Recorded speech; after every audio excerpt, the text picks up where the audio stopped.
know what I love about this week's special edition on Ronbo Sports of Path and Track into the Draft Night 2019? We get together all the time. I got an excuse to say each and every day. How you doing, fam?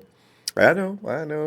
I saw the same headlines that you did, and I am not happy. I am very concerned. Let's just Robbie Gould wants out of San Francisco and has asked to be traded. Well, I'll go to hell.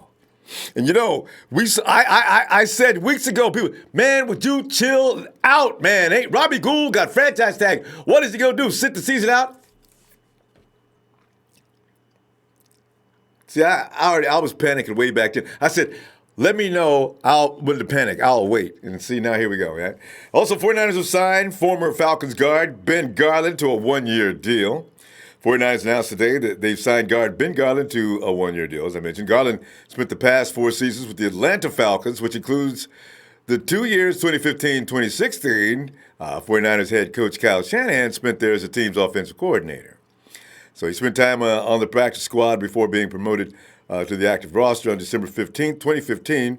And so, and Kyle probably has a general idea of what Kyle wants to do. Like everybody said, that's been talking about this and has bothered to talk about this, has said he's just camp fodder.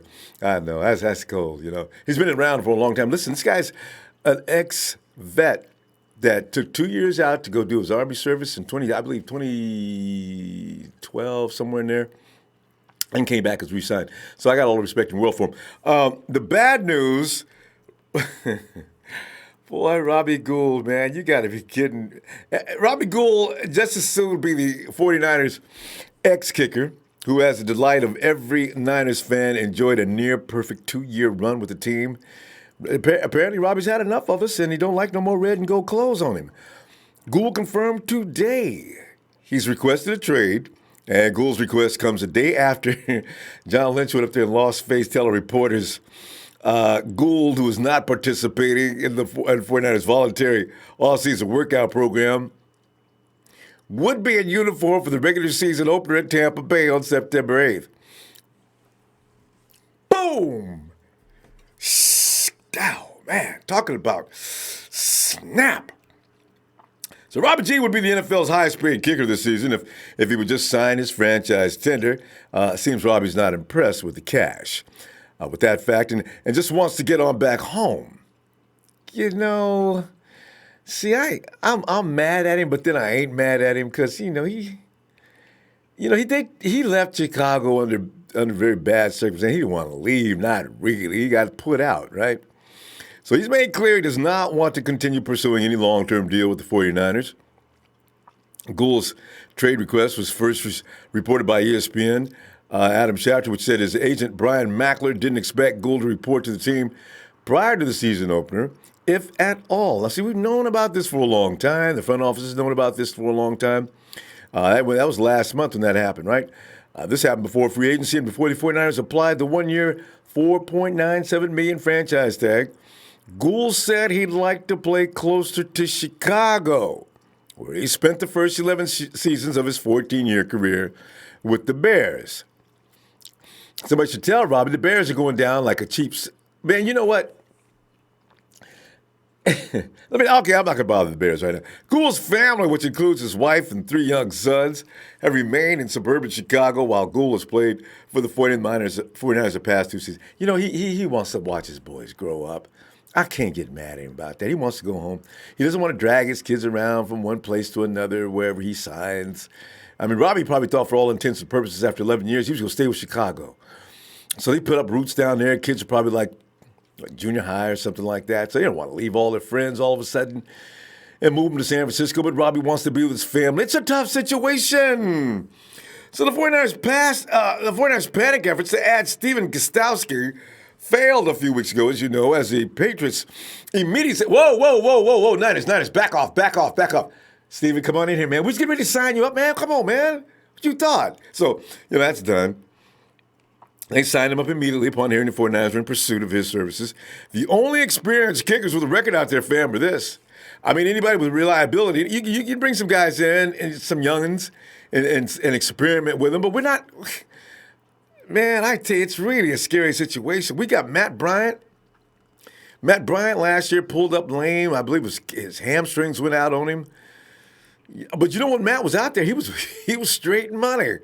Phil Dawson, we watched Phil miss. I watched games to see just where he was, because I was watching the Cardinals here and there. And Phil was missing right and left last time we seen him. Was that year before last year? Oh. Anyway, both those guys may be on their way to Hall of Fame, but man, 43 and 44, they're just, I don't know if they can endure an entire season. That's the problem. We don't know that, right? Odds are against it. So, let's see, 49ers may have to go with one of the veterans, but that could also mean if you do go with those dudes, you got to draft some backup, man. I mean, you could go out, maybe you could find a UDFA. Maybe. What is he going to be like? Or spend draft capital on a kicker. Boy, that hurts. This Trent Baalke days are done. Maybe we're supposed to use no draft, but Trent used to have like an army of draft picks. He didn't know how to draft nobody, but he had plenty of picks, right? Kickers like LSU's Cole Tracy may need to be drafted. You may have to pay for that one, man. And I don't just mean Cole Tracy. I mean any number of kickers out of collegiate ranks. Just a few, Siebert, some of the other guys. If the 49ers did find a trade partner for Robbie, though, what would they do? What would they get? You're not going to get 2 first-round picks, as is the normal compensation for. Wait a minute, Robbie's not a quarterback or anything. Maybe you could get a. See, but Robbie is one of the best in the league. I can't go no lower than a second-round pick, right? Do you just release Robbie, let him go home? No, it's cruel, man. It really is. I mean, I know I try to give him no love or feel sorry for him, but I just can't. He wants to go home, man. It's like you got a boyfriend or girlfriend situation. They don't want to be with you anymore. You got to let him go. So he's got to go, and we can't get mad at him for that because he just wants to be home with his family. Okay, so anyway, let's go ahead and wrap on that. Anything else you want to talk about tonight as far as the draft goes? I'm on it, man. I'm on it. I mean, why do I do that every night? Every night I do the same thing with that. Get up here. Gotta take a moment to plug in now. All right. In the meanwhile, let me see what's going on up here. Nick Farmer says, bro, kickers can't request trades. What? Nick,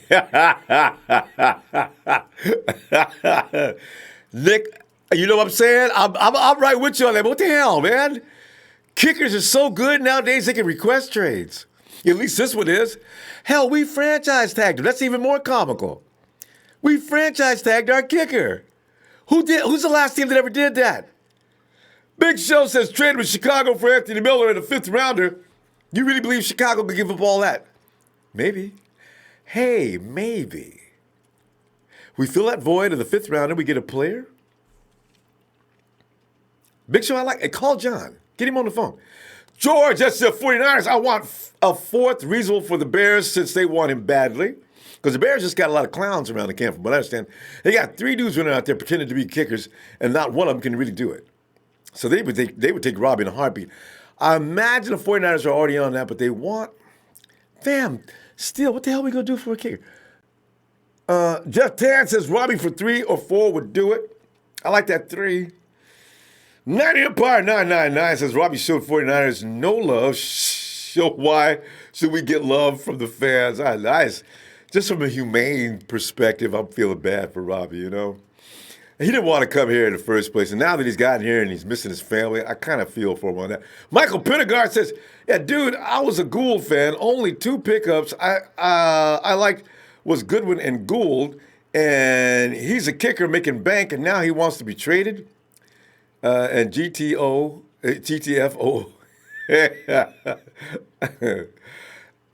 Rescue 4. Robbie wants to do what's best for his family. I get it. You realize this is Niner family, like Costa Nostra. It's Costa Nostra. It's our thing, yeah. Man. Well, I like some of the. Have we got more? Jim Thurl says Robbie's a baby. Most dudes in the league are away from their family. It's called a job. I know, right? I mean, if you're a professional athlete, you may have to move around for a while. Jim Thorogood, Robbie is a. Oh, wait, we just did that. Jimmy G. Just let him go. Jimmy Goat Garoppolo, I'm sorry. Let him go back to Chicago, but I want their 5th rounder. Smith Test, package Robbie Gould and Solly and get whatever. That might, you know what? That would get you something, actually. You know, there was a little thing floating around about Solomon Thomas and the Panthers about a week ago. I just noticed that, actually. How'd that rumor get out there? That's probably started by the media. Maybe. Marshall Teese is not power. S.J. Livin, 5408. Trade Robbie to Jacksonville. Who's got the worst kicker in the league? See, Robbie ain't gonna do us no favors. All that, like I can't do him up though. You can't. You actually send him to Buffalo. He might like that though. I mean, is that closer to Chicago than Cali? Probably. I looked at the map. Yeah, it is closer to the East Coast. Kenny says, can't wait to start calling our defensive sack for San Francisco. Did a sack, defense sacked Francisco. Kenny, man, but we got a problem, man. We got to find out. You know, I don't know what the stats would read right now. I'd have to check with Cynthia Freeland and their incredible machines. But the thing is, I'd love to know, what are the odds? How many games does a team actually rely upon their kicker to win? I would bet you it's up in the 90s. And the reason I say that is because most games in the NFL last year were figured by close scores. Now, that means the kicker's involved. Ain't nobody winning September 28. Ain't nobody winning no games 28. Well, 28 to 21 happens on occasion, you know, but shoot, you got to have a field goal kicker. They are of the utmost important. Okay. They'll work it out, right? Oh, God. I'm telling you, man. All right, I'm scared. Hey, Rod. Let me give you the holler in here, old man. Here he comes. Bring it in, baby. Niners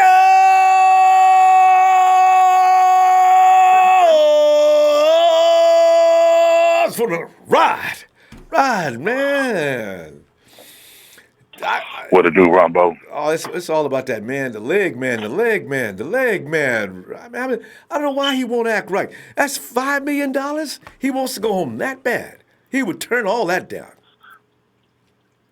Yeah, man, I hated to piss me off, kind of. And then I saw what the available guys. One of the names was Phil Dawson. Yeah. Oh hell no, we don't want to go back that way, do we? Man, them dudes, they ain't gonna last those 16 games either. Rod, I don't see it. Both of them barely made it last year. Matt didn't make it. I heard he missed 2 or 3 games. How are we gonna do without a kicker for 2 or 3 games? I don't know, man. But I'm like you, man. I definitely hold them hostage for the right pick. Yeah, you know.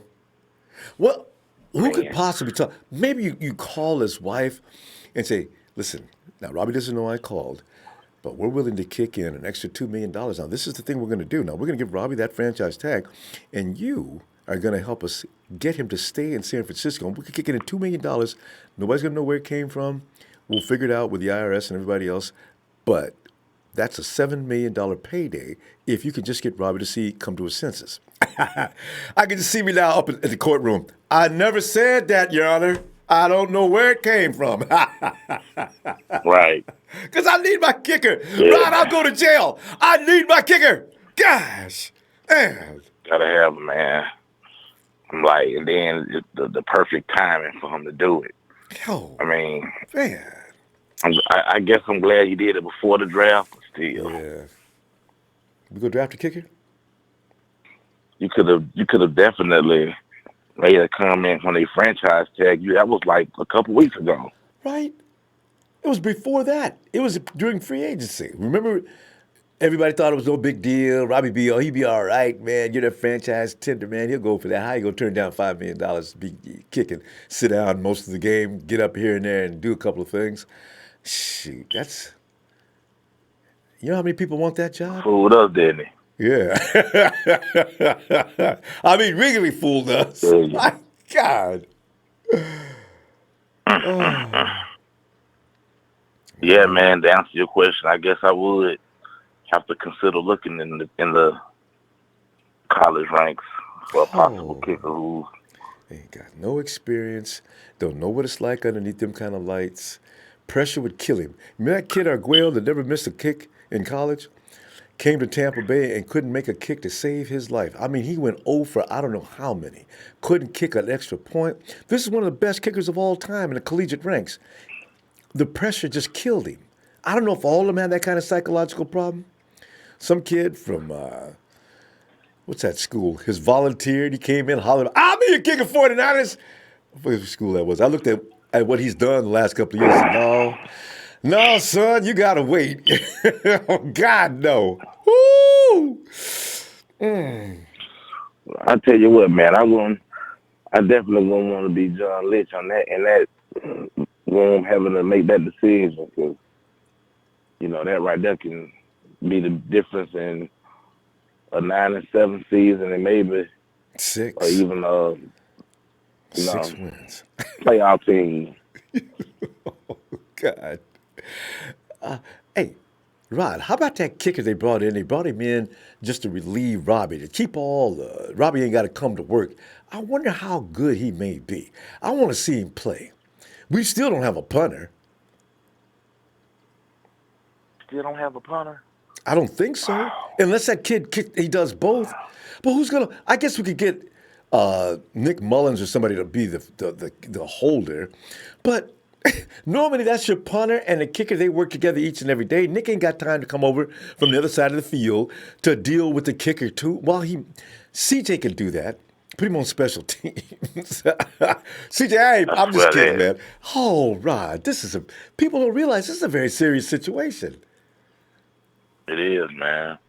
We got Justin Vogel. I'm sorry. How serious it is. Yeah, we got Justin Vogel as our punter. Okay. Yeah, I forgot about him. I got you, no problem. But then Robbie Gould was pretty accurate too. So extremely accurate. The dude was like the second best. I think he might have been the best percentage-wise in the league. I don't know why.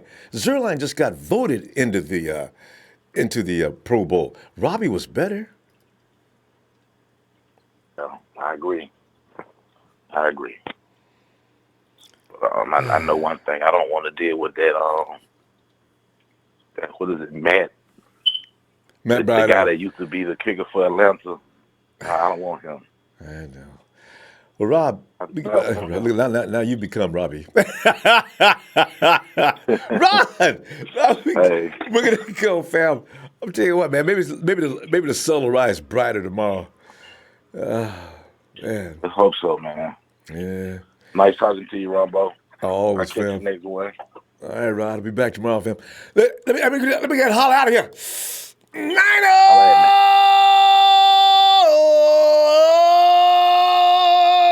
For the ride. Oh. Shout out to him, Hal. Shout out to you, Ronbo. I'm gone, baby. Thanks, man. Oh, man. And somehow this is all going to work out. I don't know how, but it's got to. Now, Linwood, I know he's got some answers. Hey, Linwood.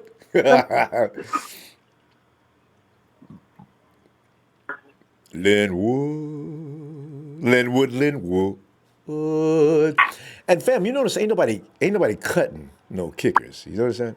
Anybody that's got a kicker is holding on to him tight. Linwood's like, hey, Dre, come on, Dre. Come on, man. Man, Ronbo, what's going on, man? What's up, Niner fans? My boy from Chicago, man, he's messing with my mind. Man, hold up, wait a minute. Let me put some red and gold in there. Ronbo, give me that installment, man. Oh, yeah. It's Tuesday night SmackDown, and we go have a session of Let Me Holler at You. You got it, Dre. Robbie. When you were with the New York Football Giants, it came out that you were beating your fucking wife. After you had a horrible season, you got cut. We gave you another chance and we revived your career, and this is how you repay us? I say we should have signed Gastowski. Rumor has it that you were mad because we were looking at going after Gastowski because you were acting like a little girl. Well, I'll put it like this. In the words of Tom Coughlin, you're either 100% in or your ass is all the way out. Get his funky punk ass the fuck up out of here. You ain't got no character anyways. You beat your wife and then you divorce her after she puts you on blast and go marry another one. You probably whooping her ass too. It sounds like you need to be staying away from your family as long as possible. We don't need you in our locker room. Trey. That's the truth. That's the truth, man. I'm speaking nothing but the truth, man. This is all documented facts, man. The dude almost got suspended for 4 to 6 games. You know what I mean? Because of this stuff that happened, man. You know what I'm saying? So, man, let's just keep it all the way 100, man. Your last season that you had before you was with the Niners, man, you was shit, and you got cut by the New York Football Giants, not just because of your off the field activities. Wait, Trey. I think what's up? You might have the kickers mixed up. That was a dude. No, my brother. Look, go ahead. Look it up. Look it up. Self-admitted that he was beating on his ex-wife. Self-admitted. I ain't making none of this up, man. This is all documentation, man. You know what I'm saying? I do my homework, man. This is all documentation, man. You know what I mean? Like I said, man. And you got cut. You know what I'm saying? And we picked you up, gave you another chance, and you revived your career. You know what I mean?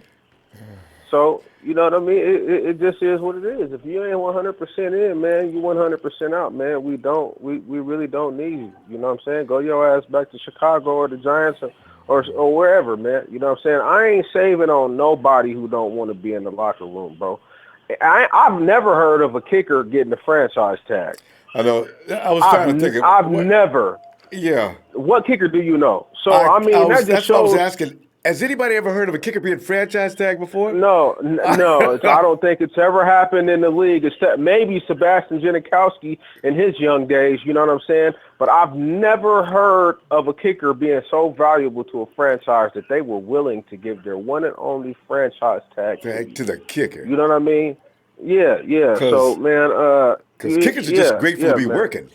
Period. Yeah, and we ain't trying to kick 3 points anyways, man. We trying to get touchdowns, man. So get your ass up out of here. We don't need that type of shit in our locker room. You know what I'm saying? And also MSN just came out with another article about your boy Nick Bosa. You know, I don't want to be the bearer of bad news. You know what I'm saying? What's going on with him now? Man, Nick Bosa under fire for likings of Instagrams with racist and homophobic hashtags. We understand that he was just a kid, and it's okay. You don't need to explain it to us again. With plenty of questionable behavior already under his belt, as well as a trail of deleted tweets floating in the wake that ran him afoul to the people of San Francisco, Nick Bosa is now facing another ding to his reputation. A series of old IG likes that have resurfaced with Bosa interacting with his best friend, who seems to be the one, with N-words and homophobic censored slurs in all of his comments. One of the posts, his best friend was dressed like Serena Williams with the hashtag back that ass up, hashtag NIGGERS. Another one where his best friend and his mother and a few of their friends were dressed in the high school attire. It's called Aquinas High School. It was hashtag Aquinas geared, hashtag nigga reppin'. Here goes another one. Man, this is just unbelievable. What the fuck is wrong with this dude, man? They got a whole list of them, man. Another one where Nick Bosa's friend, who is also a draft product coming out of Indiana University, was with a female friend on a boat. Hashtag look left, hashtag NIGGERS, hashtag anal, hashtag fuck queers.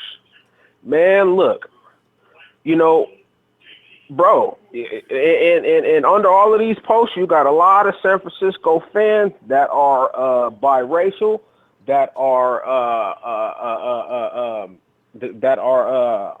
homosexual, and that are heterosexual. You know, biting on this dude's head, man. Bro, you can stick a fork in Nick Bosa. He ain't coming to San Francisco. If Lynch and Shanahan look into that and find it to be completely Yeah. accurate. Yeah, that might do Yeah, it. this is completely accurate. This is very completely accurate, man. Ain't none of these posts made up, man. These is all posts from him, his best friend, and even his brother liking and sharing these posts. You know what I'm saying? Now he didn't he didn't write the posts, but on all of these posts, besides for one, he didn't like them, but he liked them and he shared them all but one. You know what I mean? So. This is just another. I think Nick Bosa. I think he just has I'm a rich kid and I do what I want and like what I want. I'm pretty sure. Dre, that's what this is. We're going to let this. We're going to see if this develops to another level because we're out of time. Oh yeah, but it is interesting. I got to tell you. I'm gonna send you the article. Yeah, I'm gonna send you the article, man. I thought, I had got past it after we had talked about it further, and we tried to stay away from, racism and politics. But with this one popping up, man, it is just another scratch on the head. I don't know what's wrong with this shit. Yeah. All right. Yeah, man. All right, Ronbo. Hey, peace out to the TNT fam. You know what I mean? And we're gonna see what happened on Thursday night. Even if we do get Nick Bosa, I'm gonna ride it out. You know what I'm saying, with the team. Actually, but I hope this shit is not a reoccurrence. Yeah, because if this is all just complete straight up, Nick may not be able to get on the team for the first 10 or 15 teams. Anyway, that's a problem no matter where, not only 49ers. All right. All right, Dre. Thanks, fam. I'll see you tomorrow. Peace out. All right. God, that's bad. Somebody brought me a tweet yesterday. Is it possible to sabotage tweets? Yeah, I know, Jerry Fresh. I was thinking the same thing about the kicker. Anyway, Jerry Fresh says it was Josh Brown. Yeah, I remember that guy, and he did get kicked off the team. So maybe now, if anything could be just wrong with Nick, I don't know. Okay. Anyway, yeah, J. Rose says Robbie never hit his wife. Yeah, I thought Robbie's pretty close with his wife. Anyway, you know what? Let's move on to the. Okay. Anyway, let's go with this. It can't be confirmed. We do know that Josh Brown was brought up on these same charges and had the same problem. It may be that they're being mixed up by Dre. I'm not sure. I'm not sure what Dre is, where he's getting his information from, but I think it's Josh Brown that he speaks of. Because I remember the Josh Brown incident, and I was shocked. So, yeah. All right. And everybody pretty much is saying the same thing, so okay. All right. Okay. All right. Hey, Trez! Come on in, Trez! Hold up, wait a minute, Ronbo. Put some red gold. I'll pull it out even as we speak. Sprinkle a little here, sprinkle a little there, sprinkle, sprinkle. Trez, come on in, man. Hey, well, Dre just living a whole lot of bad news. Go ahead. Yeah, Dre. Hey, first and foremost, let me set the record straight here, okay? First and foremost, shout out to the TNT family, okay? Dre, Trey, Trez, Big Show. You know what I'm saying? Guys we come with facts. Yeah. Oh yes, sir. The family is expanding. Dre came with the heat just now, like always. You know what I'm saying? He's a sniper, Ronbo. That's why he's a part of this TNT family now. You know what I'm saying? We don't come with nothing but the best, Ronbo. Nothing but the best. But let's get to the facts, though, Ronbo. I heard him speaking on the Nick Bosa thing, and you heard my opinion last time that I did call in about Bosa. Dropped him completely off of my list. You know what I'm saying? And I told y'all, if it walks like a duck, quacks like a duck, it's a duck. Quit being with all this bull jive, man. We can't be one way. You can't be a fence straddler. You can't be one way with a certain player just because you want him to play for the team, but, his morals are fucked up. And you can't be another way with another player that be like, well, he needs to get the hell on, well, because you been know his morals are fucked up, so he can go, but this one can stay. No, there's no in-between. There's no in-between. Nick Bosa don't need to be a 49er. Straight up, don't, in my opinion. Josh Allen should be our pick. That's hands down. should be our pick right there. But I ain't gonna harbor on Nick. It is what it is. Last I heard, Ronbo out of Arizona, that they want to have a meeting with the owner because the owner is high on Kyler Murray. Yeah. They have and the coaches are not. So they want to have a meeting tomorrow and basically go step for step over everything because they're thinking about maybe they should get Nick Bosa. So hey, it is what it is, you know. So if Nick Bosa's the first pick, good riddance. He needs to be in Arizona, okay? Trez, he don't need to be a part of that. My only issue is why is all this stuff surfacing now? Only now. Well, that's what happened. That's what happened the days before the draft, Ronbo. That's why they tell you, clean your timelines up, go clean up everything. Because if you got a good agent, he'll tell you to do that way before the draft. Because guess what? You don't need nothing to come back and hunt you and possibly mess up your stock. You know what I'm saying? Well, your value just dropped. We've seen it happen for the last 2 years with players. So, you know, it is what it is. But, you know, once somebody show you who they really are, Ronbo, it's no in between. People need to stop with that. They need to stop with that. But anyway, Trez. And dealing with Robbie Gould situation. The Robbie Gould situation, look, if you don't want to be here, Ronbo, quit crying over these people that don't want to be a 49. We are all about who wants to play for our team, Ronbo. All that spilt milk on you. Hey, if you don't want to be here, fuck you, get ready to buy. See you later. Robbie Gould ain't nobody, man. He's not. And if I know Kyle like I know Kyle is going to be just like the TLC song say. Don't go chasing waterfalls. Stick to the rivers and the lakes that you used to. He's going to pick up Matt Bryant. Matt Bryant is going to be our kicker. I'm telling you, not have any choice. He's going to go and pick up Matt Bryant. Right. You don't have a choice, but he's familiar with those waterfalls. You see what I'm saying? He's familiar. He know what he's getting in Matt Bryant, you know? And so, I mean, like you hear people saying, I don't want Matt Bryant. Like, you don't know shit about Matt Bryant. Matt Bryant's a clutch kicker. Been clutch for Atlanta since he's been in Atlanta. I'm closer to the situation because I'm in Atlanta. I see what the guy do. And whenever he plays, when he is playing, if this dude is going to kick you a 45 or 50-yard field goal, no matter if he's on the field, you got it. What. Right. Yeah, it's just that he got hurt last year and actually took him out. He's just as reliable as Robbie Gould. So, you know, and that, all that, man, you know, I just get tired of people talking about what we don't need, what we need, and all that, man. Look here, man. Take a real good look at the team, man. If the players don't want to be here, they shouldn't be here. And they can't help you. Most likely, you gotta have chemistry in the locker room in order to make a run at anything. Anything. If you ever played sports before, you will know your chemistry must be right. Yeah, especially if it's not, with people football. are not on the same page, you set up for failure. Yeah.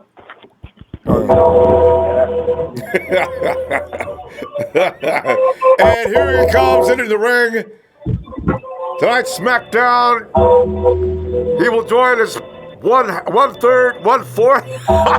This is a big family.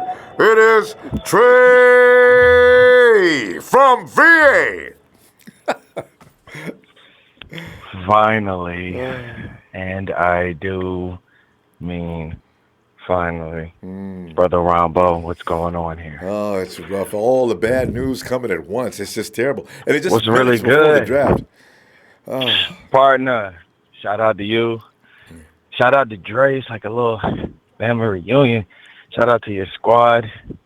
Shout out to Big Show, Michael Rapina, the whole TNT family. Shout out to your staff, Ronbo. But let's get to the business of it, all right? The meat of the situation. Yeah. Robbie, you're a kicker, okay? At the end of the day, you're a kicker, bro. We gave you a shot to make double your salary almost this year. But guess what you can do? You can sit at home. Now, if we really want to be spiteful, we would Le'Veon Bell you. But you know what we're going to do for you? Tell Chicago to call us right now. We're missing a fifth. So they're going to give us a 5 this year and a 4 next year. Yeah. And we'll call it a deal. Now, this draft is pretty deep. It's a good deal. Yeah. I mean, how bad do you want him? Because if not, Robbie's sitting at home for the rest of the year. And nobody else is more desperate for Robbie Gould's services than Chicago. So guess what? That price is going up. It's going up. 3 and 4, Trey. Trey, going up. Make it 3 and 4, not 5. No, they're not going to do all that, Ronbo. Come on, let's not be ridiculous. The thing is, they act like they want him back so bad, and he's over there talking with him and carrying on. This is how the universe works. Remember I said this. Mark this showdown. I promise you this. Every time somebody says something like, oh, I had to get away from it because they won't win it, guess what happened the very next year? They start winning. And that's what's going to happen. You're going to go to Chicago. You're going to be in third place in the division behind Green Bay, behind Minnesota. Mm-hmm. And guess what? We on the rise. We back with Jimmy. Yep. So it's okay, Robbie. You can go back to the Windy City. You can take your chilly ass back to Chicago because we really, really saved your career, bro. Don't put They no cut weight in you. it. You were done. You were done. They didn't even want you. But you know what? That's enough about a kicker, Ronbo. That's enough about a kicker. John Lynch didn't get it done in negotiations, though, Ronbo. You want to talk about that real quick, huh? Want to talk about your boy? Nice. Want to talk about your boy? Yet again. I don't know how long he's had to get this deal done. This is 3 times. 1, 2, 3. It's amateur hour. That's 4. What time is it, guys? What time is it? Times. What time is it? Is it amateur hour? Apparently. Whew, man. We have to figure out a way to get a GM that's going to pull the trigger, Ronbo. Here's the thing. We ain't going to get too deep into the drafts. We're going to let everybody else do that tonight. Here's one thing that we have to come out of the draft with. 3 starters. 3 starters. We need, and they don't have to be day one starters. We need 2 day one starters, and we need 1 guy that's going to start towards the middle of the year. And here that's going to break down. Number 2 pick, got to start. Quentin Williams, Josh Allen, Nick Bosa, got to start. Then the receiver that we pick in the second round. Got to be a receiver, right, Ronbo? We need to. We need to have a weapon. That's on my mock. I tried to explain. I was telling everybody about what we're going to do, and they was like, yeah, who's Jimmy throwing to besides Kittle? I was like, Dante Pettis and I know, I'm so I can't really I can't really bring it up though, right? We need a weapon. Everybody's saying that we good. Stop that. Jordan Matthews, stop that. Stop that. Played for Buffalo and Philly the last 2 years. Come on, man, stop that. I've watched it. Dre, I just worry, is there a wide receiver in this class that can actually come in and stand above the rest? Do you really believe that, though? Yes, and his name is A.J. Brown. We talked about this the other day, Ronbo. Yeah, A.J. Brown. He was the most productive wide receiver in the slot, according to PFF. Then he had to move out when DK got hurt and take over the duties on the outside. The guy is a complete receiver. No, he is. We need to trade back up and make a move.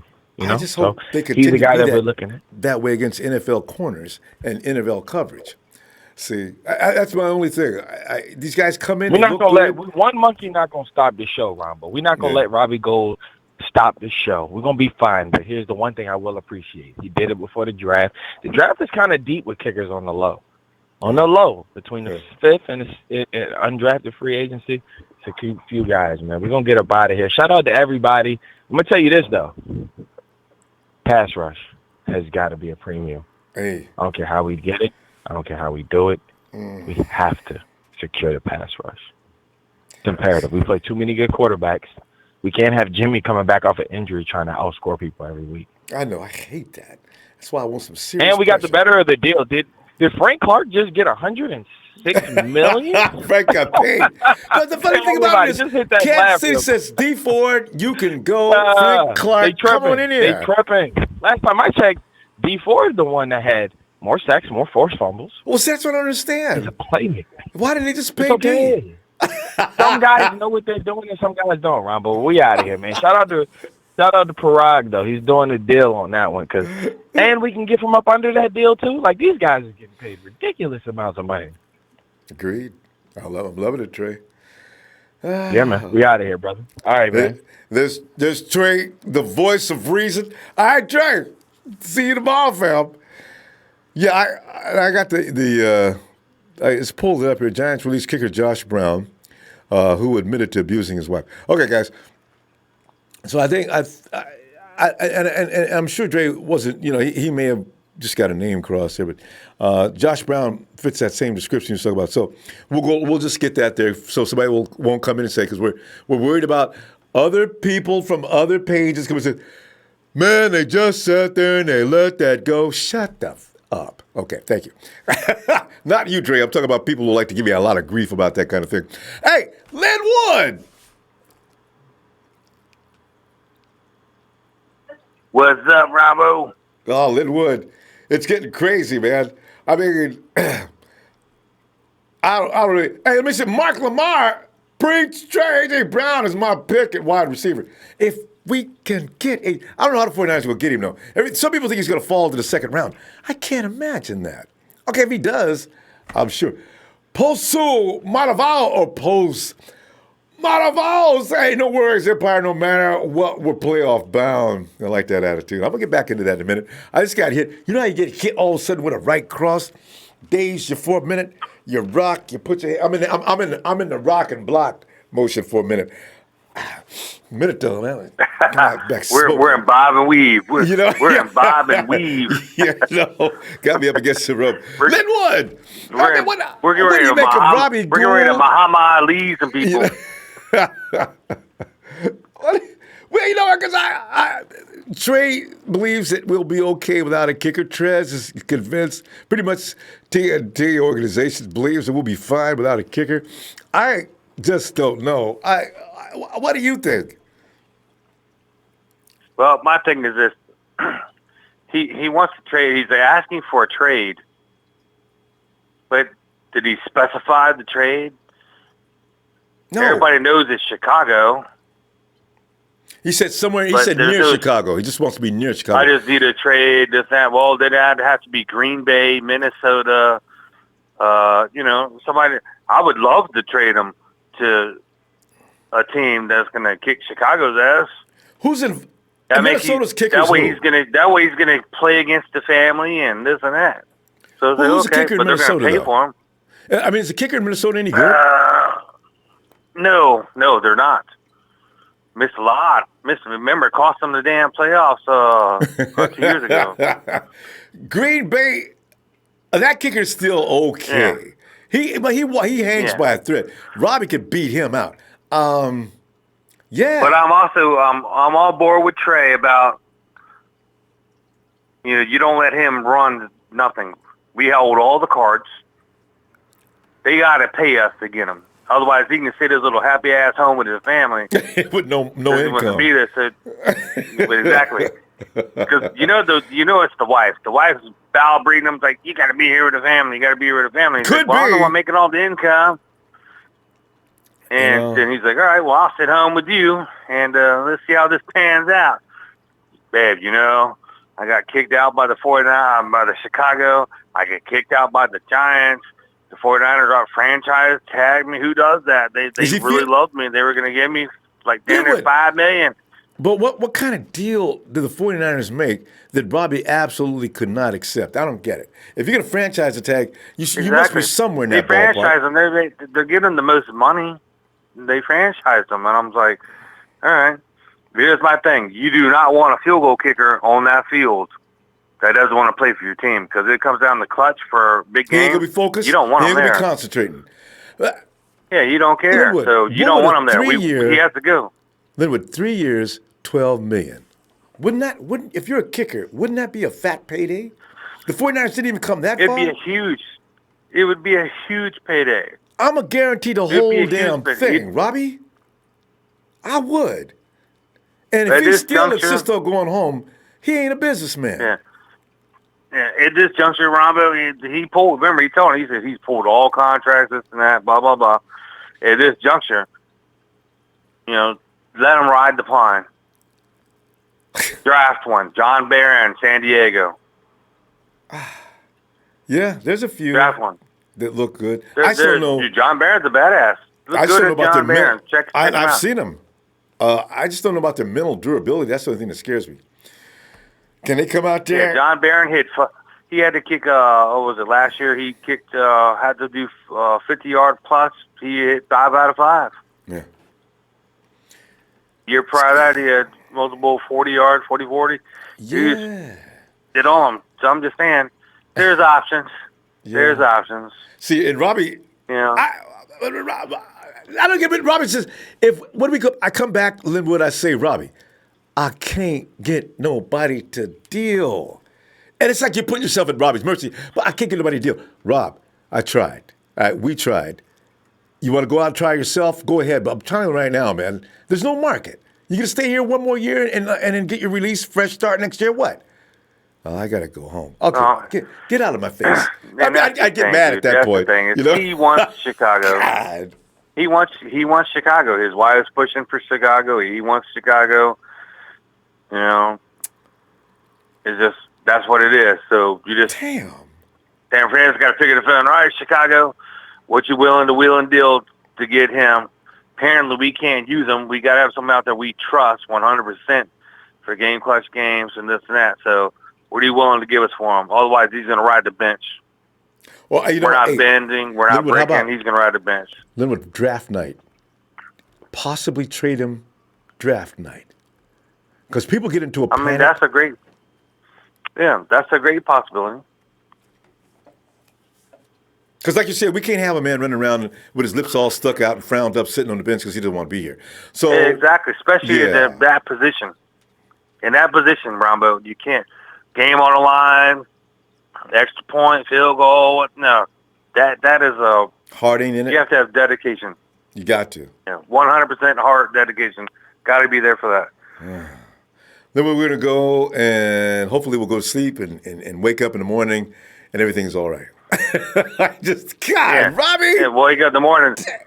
Yeah, we're going to wake up in the morning and the caption can say, Robbie sold. But what do we get in return? Maybe we get the Green Bay kicker.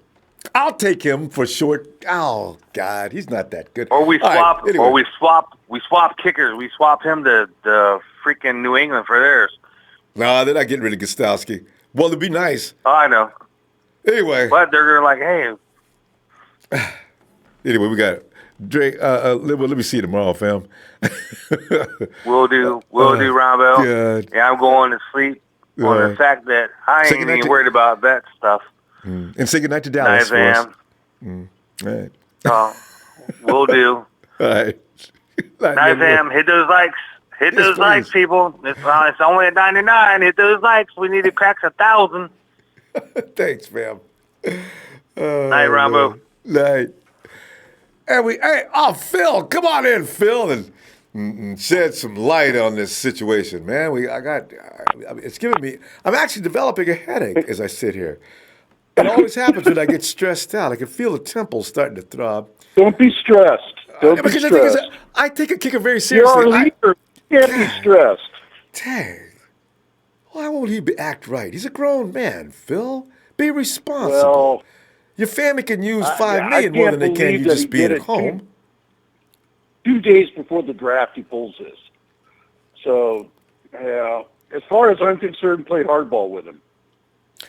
Like what? You kick for us for this year, or you go home and you sit at home and you don't get paid for a year. Seems like that doesn't matter to him. And I think it does. $5 million? I would think so. But Robbie's pretty flippant about this whole thing. I mean, he's tired of dealing with I can't remember what the 49ers saying to him. He's tired and weary of this process, and I just want to go. I don't want to deal long term. What did he want? So you kick 1 year. There's a lot of free agent kickers next year. Zerloin's going to be available. There's a lot of people available. So my take is he's got to kick good, or else he's not going to have a job, not only next year, but the years after. Because he'll be 37. Yeah. He'll be a year older. Kick well, they're going to look at his stats.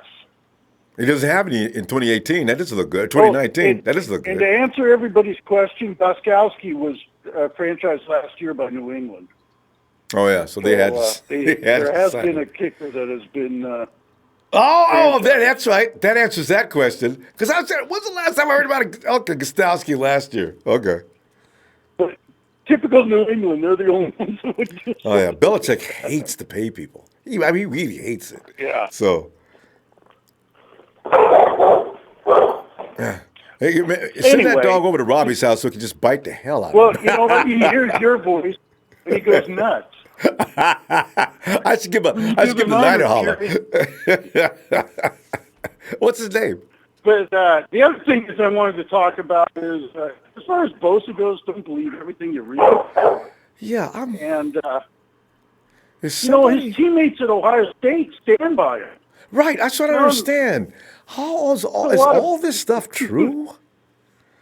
I can't believe it. I can't believe it.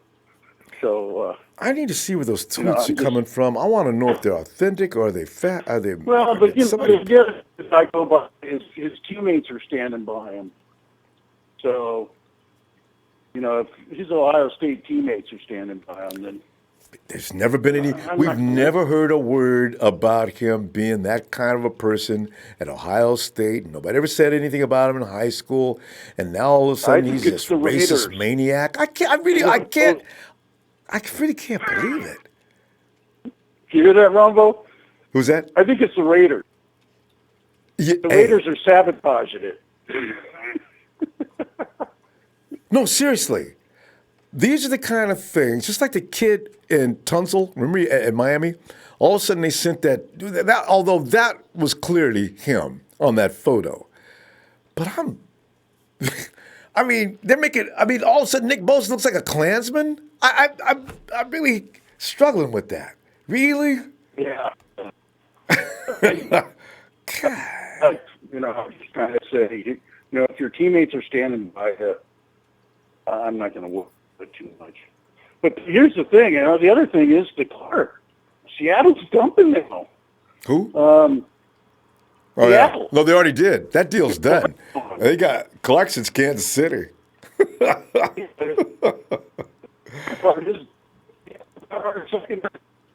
In Kansas City that traded him D Ford for. So what I don't understand. So we got to win just to make that draft pick bad. Yeah. Because but anyway, Seattle's getting worse. They're not going to be able to replace Clark with Kansas City's first-round pick. Right. So Clark, Thomas, Sherman, Bennett. Little by little, everything's falling out of Seattle. They almost lost Rusty Wilson. So, Russell said, look, I know how y'all like to do. I'm not dealing after this certain date. Right here, marked it down. He goes in the room, marks it down on the calendar of every boss in the building. Guys, this is it. See, I'm circling it. I'm not playing. If you guys clown with me after that date, I'm out of here. That's the way you do it, Phil. If you want a deal done and you're a quarterback, I don't know about everybody else, but quarterbacks can pull that if they're doing anything. And Russell Wilson's... Well, I was surprised that here's Kansas City. They trade D Ford away, and now they're getting Clark. But and paying him more money. It is Clark's a bit down plus, and D Ford is a situational player.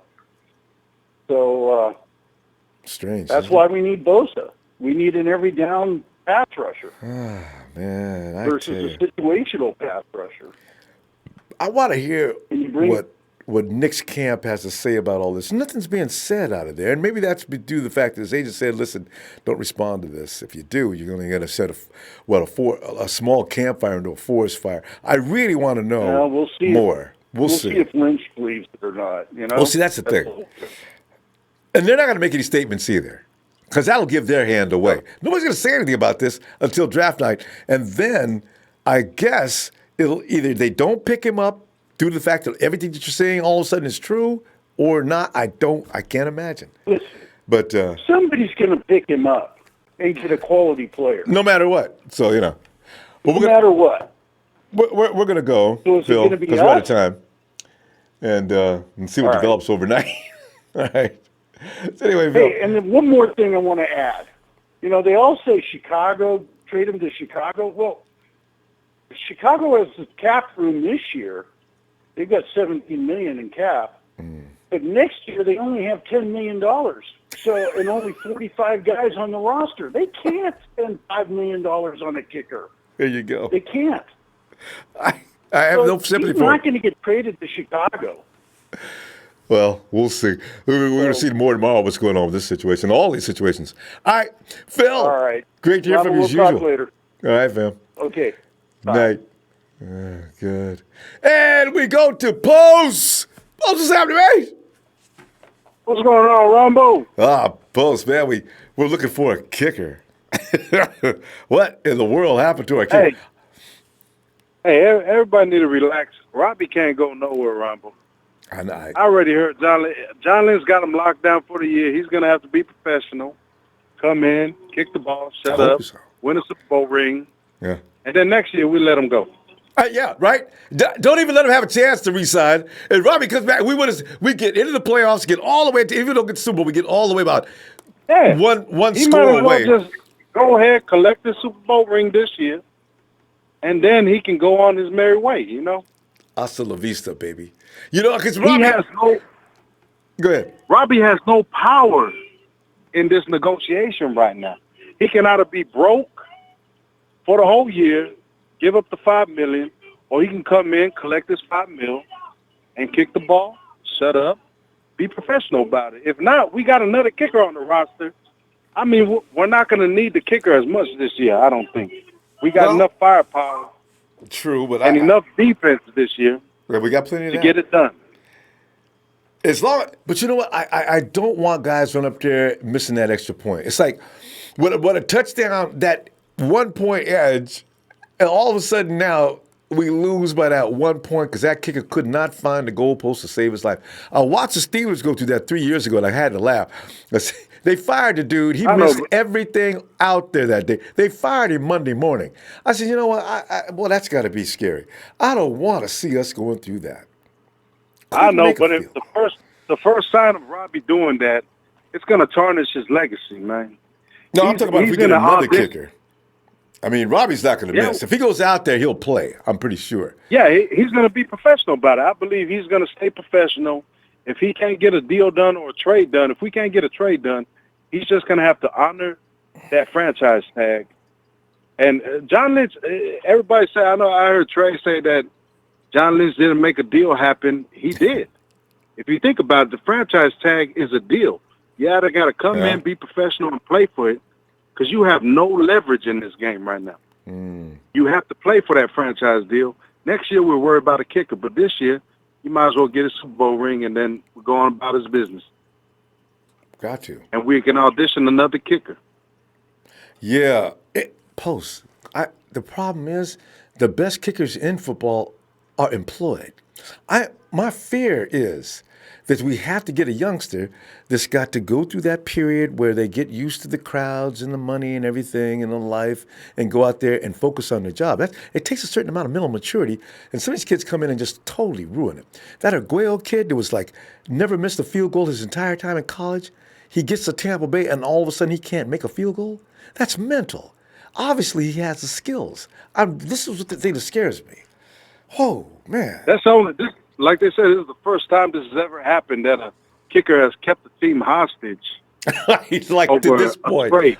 Right? Robbie's perfect. I mean, there's nobody like Robbie in the league right now. He's the most accurate kicker right now. I know. So he is the first. And he knows it. He knows it, yeah. So, I mean, Robbie, I believe, is also professional, man. He's going to come and do his job. He's hoping for a trade.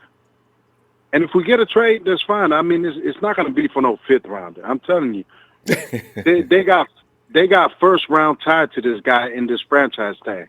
First round, we might take him for a second round. We might give him, but I mean, we might take a second round. That would be the first time in history that a kicker went. That means, like, if you go through the draft, people laugh at you when you draft kickers and punters anyway. If you give up anything more than a 6th or 7th round pick, that means Robbie is the gold standard. He is the elite of the elite. If Robbie draws that high, at 36 years old, kickers last till the 40, but if Robbie's 36 years old and he grabs a second round or first round pick, boy, we'd have to laugh. Yeah, I know, man. Robbie got that. He's the first kicker to have this kind of power in negotiations for, like, a trade or something. Ever. Ain't nobody done it. Gastowski got tagged last year, so he's not the first guy to get franchise tag, which is I wanted that question answered, and Phil just came in and answered that. But Robbie's got to be the second one. I'll look through the records later and find out, has this ever happened before last year and this year? Because maybe this is going to become the new thing. They said this is the first time a kicker's had this much power in the, as far as in the offseason, asking for a trade. This is the first time. Asking for a trade and to put a team in hostage like this. But, I mean, I think we'd be all right, man. We'd be all right. We're going to be all right whether he stays or whether we get a trade, because I think the 49ers are primed for a playoff run, man. They are. But you can't You got to have Robbie. And like you're saying, Robbie's holding us hostage. We need a replacement, at least someone near adequate. God. He's so, man, boss, I'm so used to him. As soon as Robbie walks out on the field, we good. Exactly. No matter what it is, we good. Now man, I wasn't worried about it. Every time he walking, I knew it was automatic. I know. But hey, I'm heading to the draft this Thursday, man. There you go, Post, all the way. Yeah, we got it down. You'll have a good time, fam. I know it. Hey, I'm 45 minutes away from Nashville, so. Oh, yes, so that makes it easy for you. Yeah, all right. Post, man, I tell you what, we're looking for a report from you after that, man. Talk to you draft. I'll be back tomorrow anyway, so. Yeah. I'll hit you up, man, and see what. But I think I still believe it's a trade back. I'm holding my picks, Montez Sweat and Noah Fant. I'm telling you, first round. Could be. We're gonna trade back. Things have changed, maybe. All right, boss. Have a good night, fam. See you tomorrow. You too, Ronbo. All right, talk to you tomorrow, man. Looking forward. All right. And I'll let Hall of Fame Ronbo call a Razor. Razor, I like your new name, man. He says Tucker was franchised to Tucker. Okay, there's 3. Okay. It's James time. Come on in, James. Hey, what's up, Ronbo? How you doing, man? Oh, James, I've had better days. I need for Robbie to stop clowning around, and he done got worse. I thought he'd get better by now. Robbie's still no, man. I'm done. Niners, trade me. What? Trade you? Robbie, sign the tag and stop fooling around, man. You can leave next year. Come on, be a man. Yeah, I'd say it to him too. He'd be all pissed off. The other caller, 2 callers ago, he was right. He hit it on the head when he said that, the Niners told him that they would work out a long-term contract, but he would have to give them time. So they said, but we will franchise tag you, and you're still going to be the highest paid kicker in the league. Yes, by a long margin. But what really worked his nerve is when he realized, he said, "Oh no," I guess he talked to the agent and told the agent, "Nah, I ain't gonna sign that now. I ain't gonna sign no franchise tender. They gonna come at me with a deal." So when he refused to sign it, they went ahead and put in a play to try to acquire about Stephen Gastowski. That may have pissed him off, huh? That may have pissed him off. That rattled his nerve. That right there. Look, could you see a strand of hair stand up on his head at this point? Neck and everything else. he got a straight cue ball. I ain't trying to be funny. You know what I'm saying? Buddy, he got a straight cue ball. You couldn't pay a strand of hair to raise up on his head right now. Yeah, he got it. But James, he knows it's a business. 49ers, what were they supposed to do? Robbie, you're dragging ass on this deal, and we're trying to do this, we're trying to do that. We already gave the franchise tag, and you're still him and Han. All right, Stephen Gastowski, can we talk? And Robbie took exception to that. Well, I got questions about him too. There, what's he? You got to look at it this way too, Ronbo. Listen, he could talk about wanting to go back and play for his hometown where he spent 11 years. They released him, bro. They didn't give him no ongoing contract after that second contract he got. Why is he beholden to the Chicago Bears? I don't know. That's strange. They turned around and traded him to the doggone Giants. That goes to show. I don't even know if they traded him. I think the Giants might have picked him up on waivers. I'm not exactly sure how that thing went down with the Giants, but I never looked into that. I have no idea. Chicago, they let him go. They just let him go. Now, at the end of the day, he's making himself look like a real little idiot right about now because I know a diva kicker. When's the last time we seen a diva kicker? If you don't play, they already got who we don't know what that kid. Brown might take it like, you know what? I'm getting ready to lock this job as a kicker. That would be so awesome. Okay. How old is he? He's only a kid, isn't he? He's a kid. He's a kid. Yeah. And the thing about it, him and what's the boy that plays for Denver now, the kicker, Marquette King, the little guy that's in all them Power Rangers and stuff, little young brother. Yeah. From the one Gruden got rid of? Gruden got rid of him. Gruden, I forgot his name. Yeah. Gruden looked, Marquette King, that's his name. Gruden looked at him like he's a straight culture shock. No, Gruden is ruthless, man. Wow. He is. Listen, he got rid of Amari. Everybody. He got rid of Mack. That was him. He won't take any responsibility for these things. That's all Gruden. He was calling the shots in Oakland and acts like, well, it wasn't my fault. I tried to get him. I wanted to coach him. No, you didn't. He knew the best way to try to have that team go forward is to trade away some of their key players to acquire future first-round draft picks. They did that. But now this is the thing.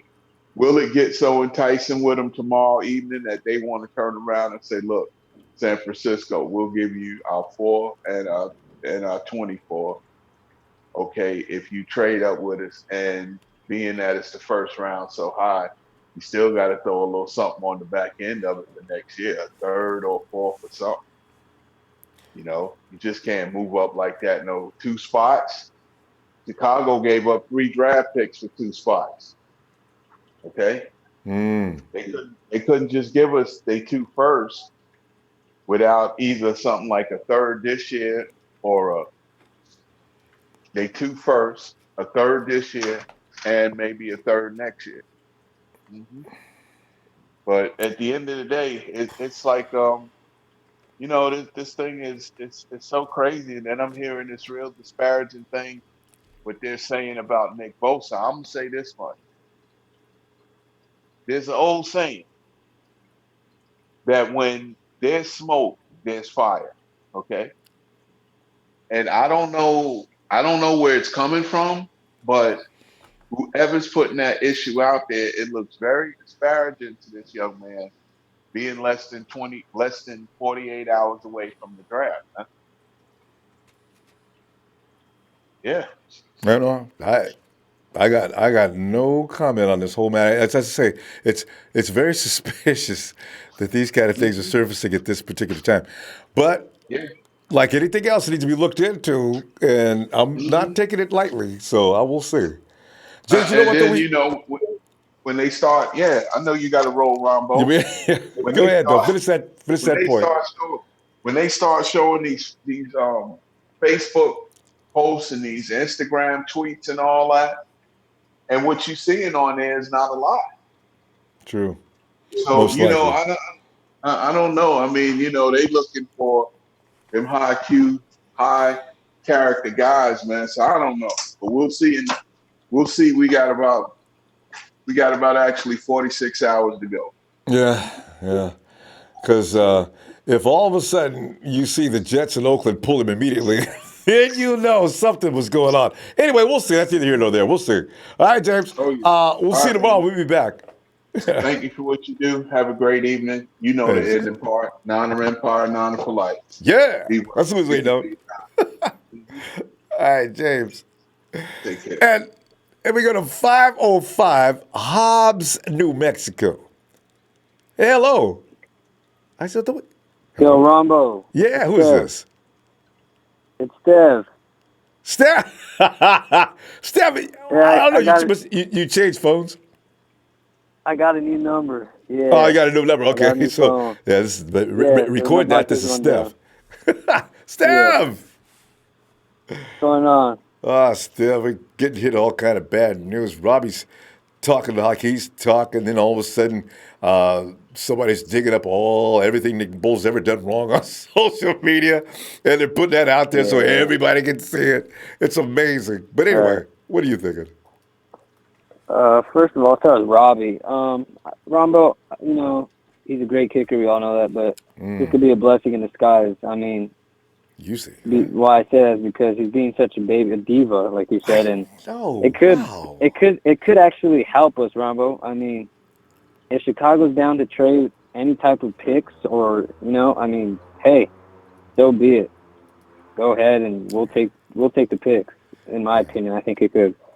Because what if we trade maybe a fourth for Robbie or something like that, and that fourth rounder could be somebody like a Kittle. Because what do we get Kittle in the fourth, fifth round? Yeah, fifth. We got George in the fifth round. So. I mean, and to look at it on the bright side, I mean, I'm just trying to see it positively because I know and I appreciate that too. We got enough rain coming down. But I mean, yeah, you got to look at it in a way of, well, what can the future hold for this whole deal? It's a good way to look at it. But that does make me mad, though. I mean, come on, Robbie, what is that all about? Right. It's like we drug him in, Steph. We drag him in out of the cold. We give him a job. Everybody loves him, adores him, gives him nothing but love, and he does this now. He gets to show out. Yeah. He gets to show out because we gave him the opportunity to, and now he's taking advantage of what he's like throwing it in our face, pretty like. Right. He kind of like a no appreciation. I don't get exactly. That's what I'm saying, but.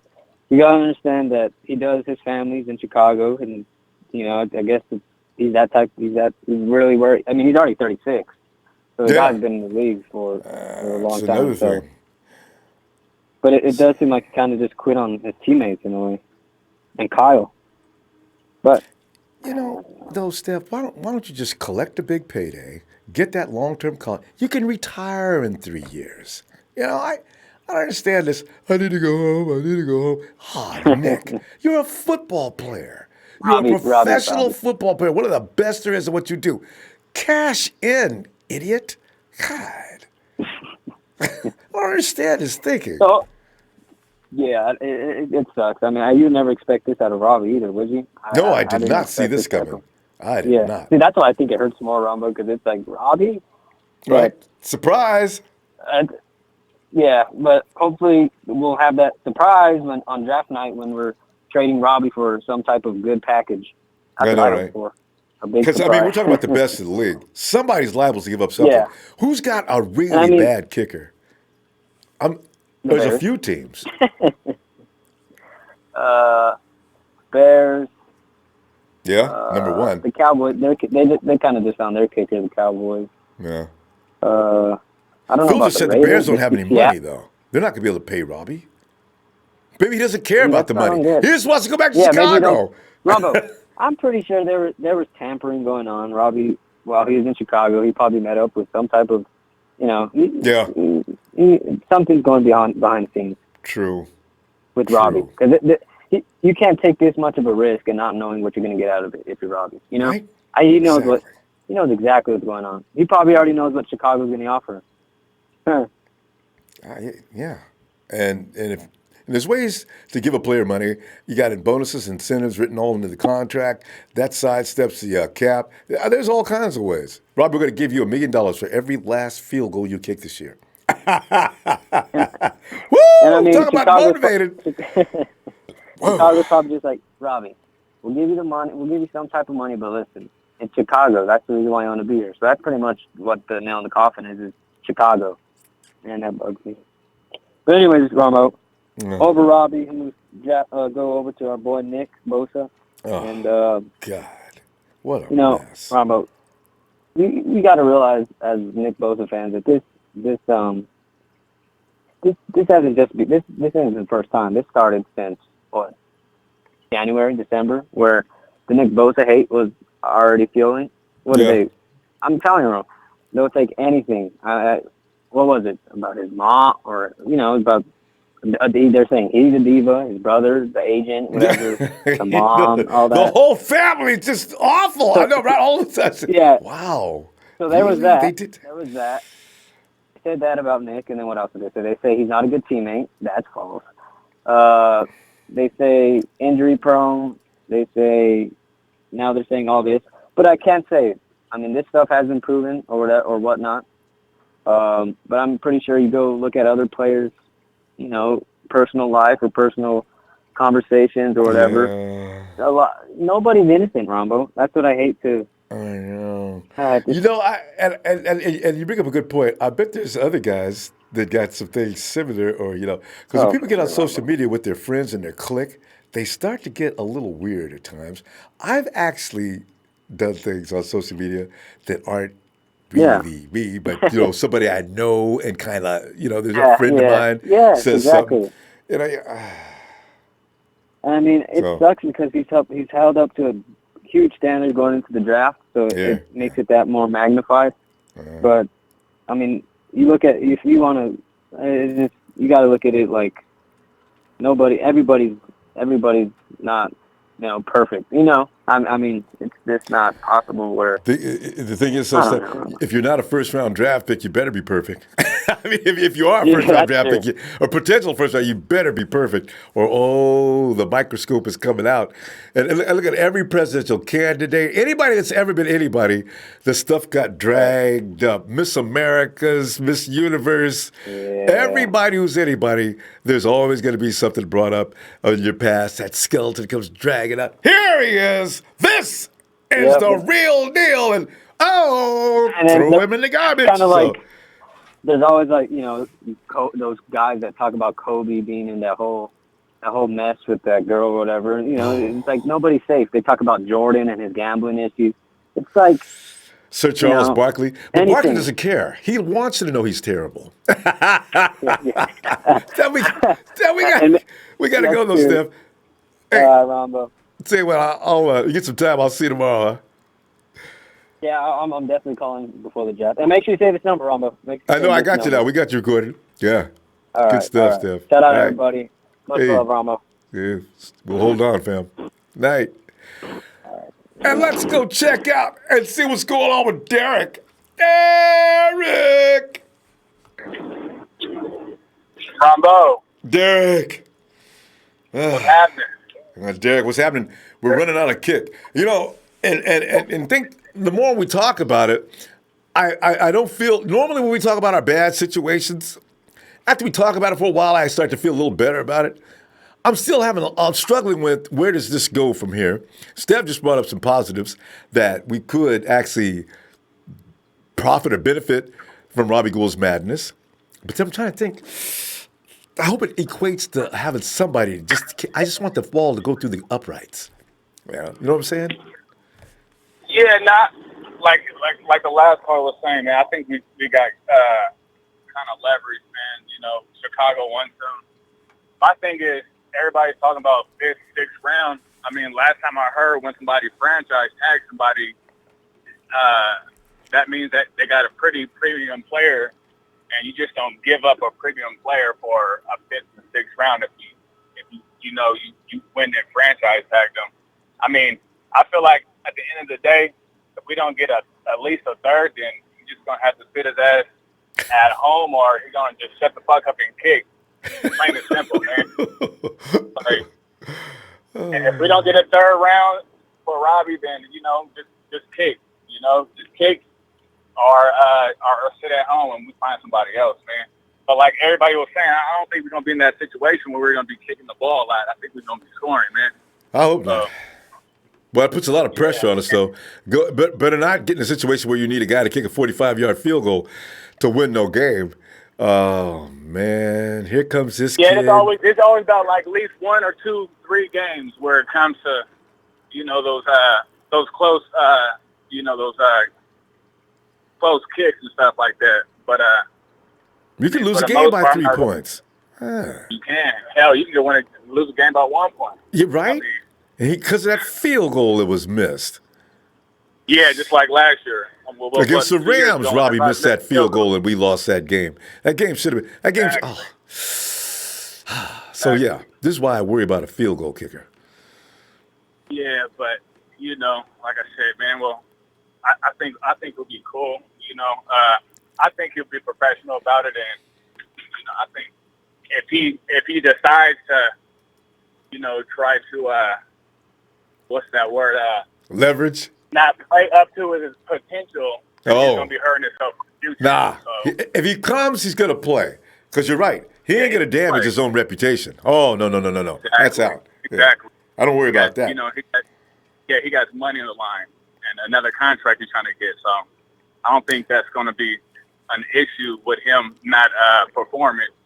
But Derek, I don't want him walking around the locker room. He ain't talking to nobody. After the game, he comes in, showers, puts his clothes on, runs out to the parking lot, says, "I'll see y'all at practice." He becomes like well, I don't know if Robbie become antisocial. I mean, Robbie still got a lot of friends. Antisocial. I don't think he'd be antisocial. I think at the end of the day, I mean, you know, it's kind of like one of those things when you're not around people, you know, you kind of getting your feelings, right? But then when he gets around his partners and his teammates, you know, they gonna changes, kind of get their back up. So, pat him on the back. Come on, Robbie, man. Like, come on, man. Get your ass out win a championship. What are you doing? Exactly. Yeah. Let's go get it.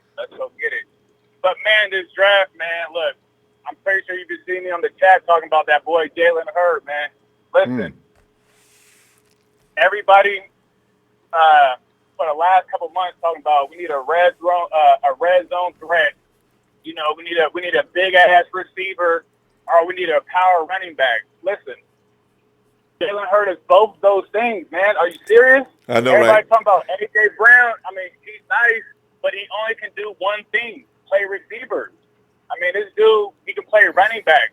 I mean, he's a 200 and almost 30-pound running back that ran a 4.4, and that was nice at Tennessee. I mean, he's beasting on Alabama that has a good defense. I mean, he ran for 1,200 yards one year. I think the next year almost 1,000. Goes to Baylor, says, you know what? I'm 6'5". I want to have a long life in the NFL because I'm tall.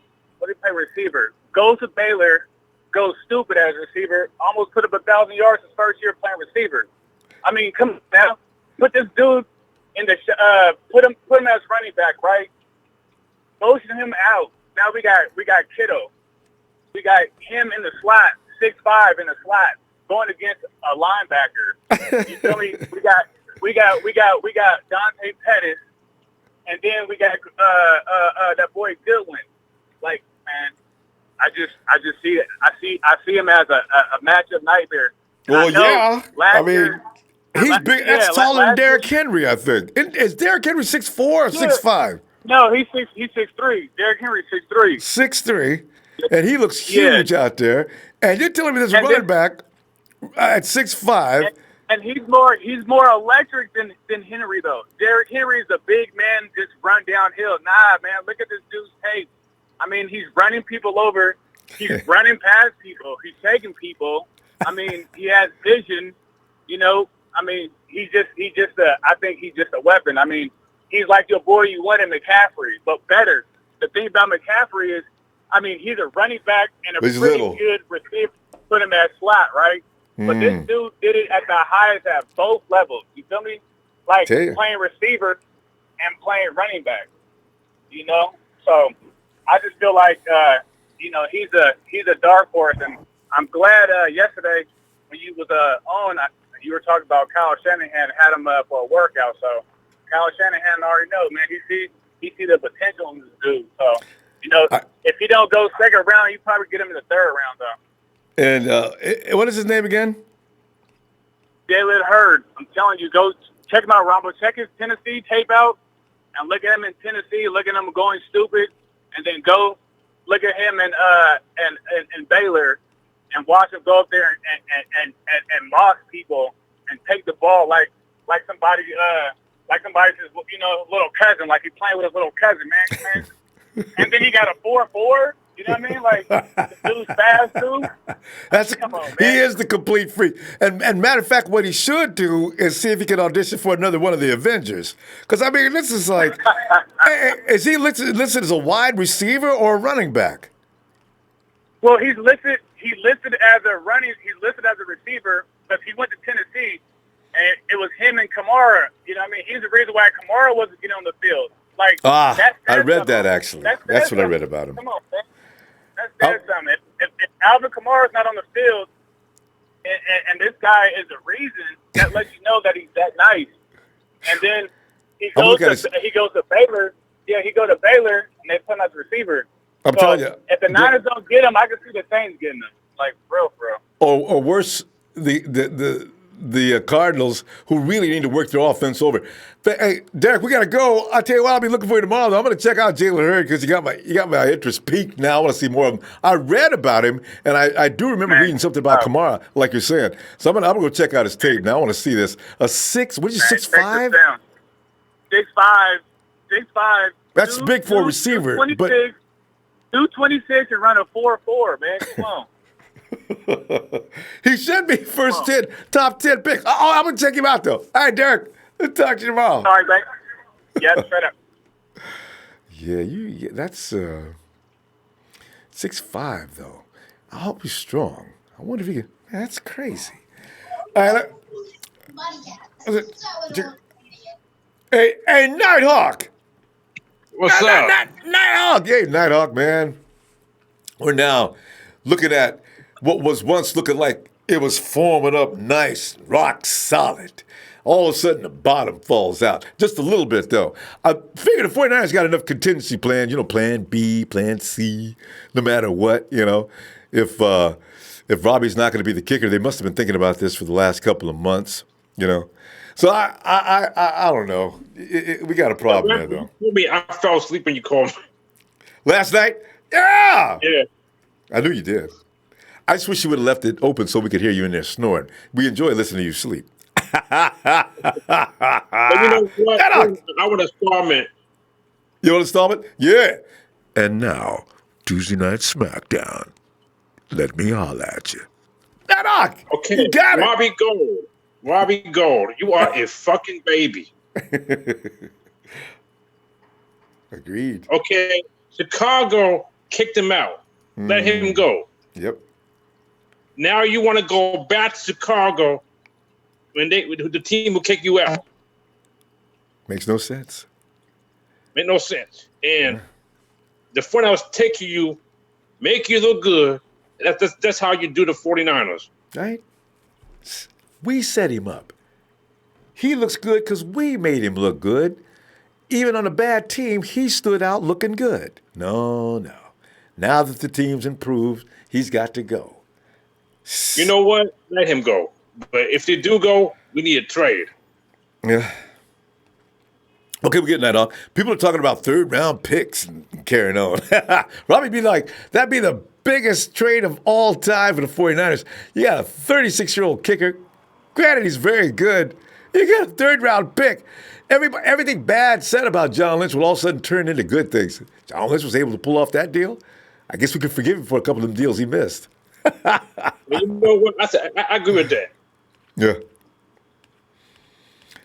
Oh, he's going to be a problem. We're not going to let him go empty-handed. I hope not. This is it, because Robbie might just need to just do a Le'Veon Bell. I can't imagine him doing that. But he could just go home and say, y'all will play hardball? Man, I got harder balls than that. I'm going home, and you don't have a kicker. Robbie, how you go act, man? What are you doing? Hey, sit down. Grab his head. Attitude. Okay. Goodbye, Robbie. God. See, that's how I see that. Finally, somebody's going to get mad. I mean, they helped you out, and you want to go back to the team who did not want you. Well, I don't know. As I say, we're gonna find somebody to kick, though. We got to. We can't get Gastowski. Now, you know what really worries me? We may have to burn a draft pick. I didn't want to use a draft pick to get another kicker because I don't know who's available. Why he gonna come out now? Why can't you do it next year? That's what I think. That's what everybody thinks. Why you want to come out this year? Why can't you do it next year? Maybe next year they can trade you. And he could just leave next year. Give us plenty of time to prepare. There's other kickers available next year. If you were never going to play, maybe you should have said something earlier. Just say, look, I can't stand it. I got to go. Before the end of the season, he should have said something. Weeks ago.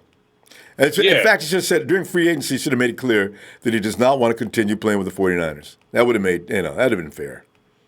Yeah. But you know what? I had respect for him. Let him go to Chicago. I hope he do go to Chicago because he won't be back he won't go in the playoffs.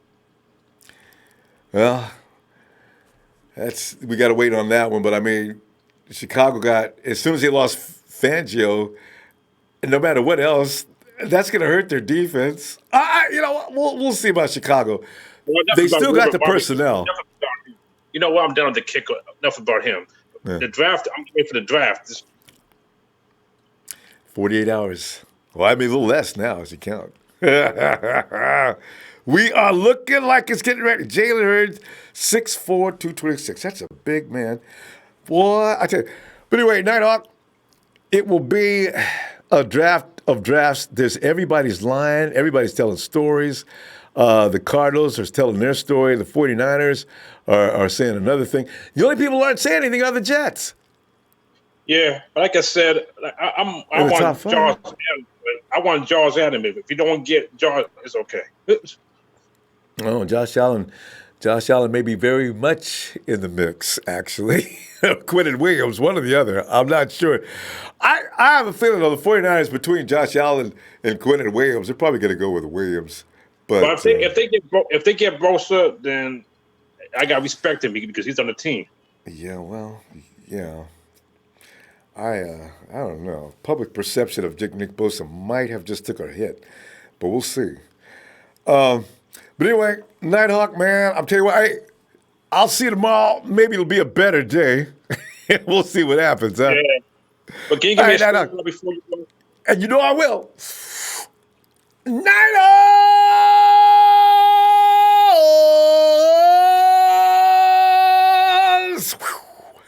Nighthawk is out. Hit that light. Oh, thanks, Nighthawk. Have a good night, fam. Oh, man. Oh, hey, a hard hair. Come on in, man. What up, man? What up, Ronbo? Oh, hey, man, I'm telling you, man, our whole world. Somebody just like lit a match to the whole. I mean, I can see that fuse burning down, getting ready to get. You know them cartoons with a big black ball, that long thread working its way toward that big black ball, getting ready to blow up on us. Oh, hey, man, what's going on, man? The other day I was all excited, man. All of a sudden now it's starting getting silly. God. Man. I had to stop my car right now, man, because I was waiting, but it's all good. Man, you know this Robbie Gould? He's acting like a clown, and he needs to stop messing around. You know what I'm saying? That was awesome. That's good. Got a combination of... Robbie Gould a clown. Would you please stop messing around? I agree. Absolutely. You know what I mean? Because Robbie Gould could slide because the 49ers are going to still ride no matter what. You know what I mean? Because we're going to do what we got to do, right? The only good thing about now, we still got times to shake and move and see what's going on and to see what kind of deals we can pan out or who we can call. But he's messing around a little bit. I don't got Coy with me right now, so I'm going to say he needs to stop dicking around with us. You know what I mean? Because well, she said what's up to Uncle Ronbo, too. I talked earlier. Hey, Chloe could be. Hey, Chloe! Say what up to, too, you know? Yeah, but, hey, he's acting real finicky. You know, someone definitely did get in his ear, and you know, it might have been his wife. I don't know if he tweaked his leg. I don't know what his deal is, but someone's in his ear hard. You know what I mean? And it's working. You know, they've been working on him real nice, but at the same time, it's something going on with him. But I think he wants attention too. You know what I mean? Like, you getting it, dude. You getting it. You know what I mean? Come on, man. Yeah. I mean, he's been away from his family for 2 years. All of a sudden, you seriously homesick to the point you can't, you know, I just kind of, I think you and Stab may hit it right on the nose. Somebody's talking Robbie up. They're telling him how to do, you know. Here's how you can get out of that contract. In his ear. You know what I mean? I don't know, man. They're acting funny, man. They're blowing too much nonsense in there, too. Because, you know, he's like, well, you know, because, you know, when someone's telling you something, it's up to you to act on it, man. Then you're going to go over there and go public and say something, or it's going to get us tripping like, hey, hold up, man. You know what I mean? Like, we love our people, but come on, man. I mean, you might just need to get gone because it's still going to be on. You know what I mean? But we don't want to be worried about no nonsense about our kicks because I know, like you were just saying right now, that we need to be able to kick our points right through the upright, man. We can't be playing no games. We're trying to make a run right now. Damn. Field goal kicker out there dragging, but that's got to be one of the most solid positions on the field. That's why I take that real serious. Too many games are won in the last second with a good field goal kicker. going up there. It's just like the Bears lost in the playoffs because that field goal kicker was weak. See, that was who's going to get over that? Man, come down to the last seconds in the fourth quarter, and we need your ass to go up there and kick.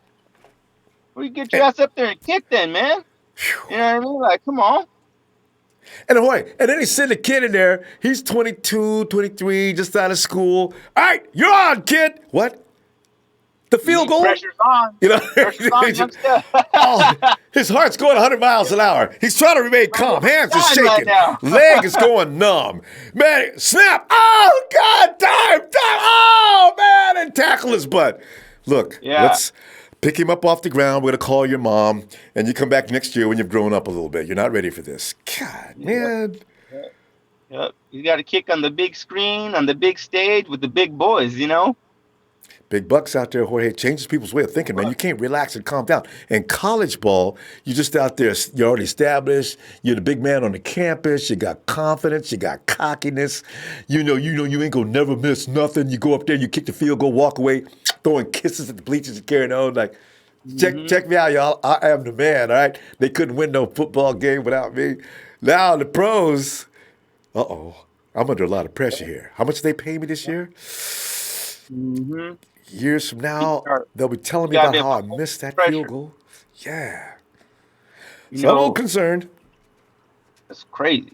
Yeah. But I knew when I seen that going on, and I seen you about to go live, I was like, oh, it's on his mind right now. He ain't I can't he stop. Talk about this business right now. People are talking about trades, Jorge. Maybe, what can we pick up that actually compensate for a kicker? Because you could pick up a great pick. George Kittle, like was pointed out, was picked up in the 5th round. We get a 5th round pick. We don't have one. That's maybe a good luck round for us or something like that. I think we picked up Marcel Harris last year around the same round. We tend to have a good 5th round. We need a 5th round. So maybe we get a 5th round pick from somebody. We might as well just go ahead and shoot for it then. I mean, if that's an open slot, let's get a number. Give me my ticket. You know what I mean? What's my number? You know what I mean? But we're going to have to shoot around in conversations and calls with these people and these other GMs. I mean, I know John, he out there pretty good. Yeah, he's talking out there with people. I know not everybody's happy with just every single decision, but come on, man. He's not responsible for everything Ruben does. You know what I mean? He's trying to get his dude there. You know what I mean? Ruben. You know, man. I've seen Ruben. You know that? I seen him at Walmart over here in Santa Clara because that's where I live. Oh, yeah? Right? Ruben's been seen on numerous places, when he was here. Hey, he was in there. He was in there, and his wife and his lady was in there throwing a bunch of groceries in there real quick, right? And they were trying to slide out, right? And I slid up on him. I was like, what's up, dude? You know what I mean? He's like, what's up? What's up? You know what I mean? But he was a little cautious and stuff like that. I actually prayed for him, you know what I mean? Because I know he needed it, man. But he needs it, right? Man, and should have said, walk away, say, Ruben, man. Everything's under your control, man. Don't let nothing go wrong. Good luck to you, man, no matter what, So, but you know what? He had some genuine love with them though, because I spoke some positive life to him on the way out. I didn't want to get in the same cashier line as him. I went into a different one, and I was talking to him a little bit. Yeah. And then his lady rolled up, and then he was like, I said a prayer for him, man, like, for your injuries, man. Hopefully you get through or nothing real major and stuff. He's like, you know what? He goes, I love you, bro. I said, I love you too, man. And I walked out, and we left on a good note, man. You know what I mean? I was like, man. And then I heard this news. I was like, man, bro, this is how you break people's hearts, man. God, what a moment, Jorge. Yeah. Fam, we're going to go. Jorge, man, I'll be looking for you tomorrow, man, if you got some time. I love this setting, man. Jorge sitting in the bright red hat showing on, man. You can see the face glowing. You know what it is. Well. Give my best to Chloe, too, fam. Here too, Ronbo. Hey, and much props to you, too, man. You guys always handle stuff with class, you and your mod squad. You know Thanks, what I mean? Fam. You open it up for the kids and the women to even be GMs, You guys are a class act, and we have much love, Ronbo. You guys are good people, man. Thanks, Jorge. Appreciate you, fam. Thank you. You know what I mean? And you're one of the bright spots. Yeah. All right, fam. Much love, Empire. I love all y'all, man. If I don't say all your names out there, I love y'all, man. You see me, you 49er family, it's on, man. Much love. See y'all soon. There you go. All right, hey. Have a good night, fam. Drive carefully, too. All right. Yeah, Jorge, man. Great people. All right, what we got here? Adam Barner, he said, John Lynch is sharp enough to kick Bosa out of the draft. No sugarcoating his transgressions, period. Bosa ain't even better than Quentin Williams. Get a cornerback damn the kicker they can't draft, trade, and call. Yeah, I'm starting to see the light. You can't cross a certain line. There's really no going back on that kind of thing. That's kind of, I don't know. We're going to see, I guess, whatever comes out transpires next. Because we heard a lot of things about Ruben the first time that were really bad. We hear something bad about everybody, and then we find out that maybe all of it's not true. I don't know. Maybe wishful thinking. Because as a player, of course, I really respect his skill level. But personality conflict could come into play here, couldn't it? All right. Let me go over. Hey, Will. Will.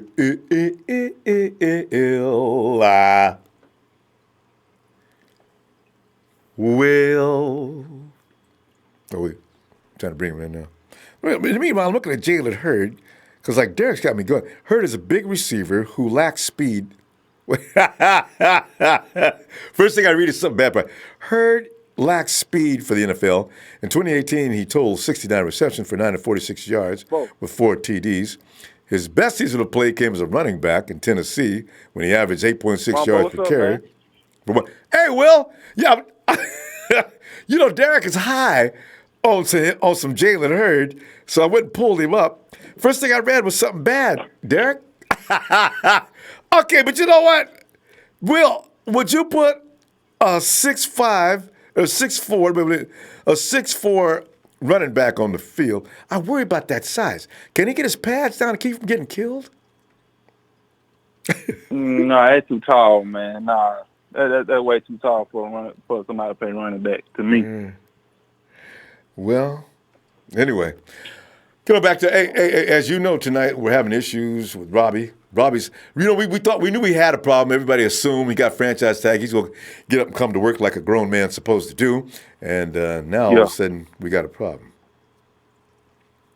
Yeah, man. Benedict Arnold, man.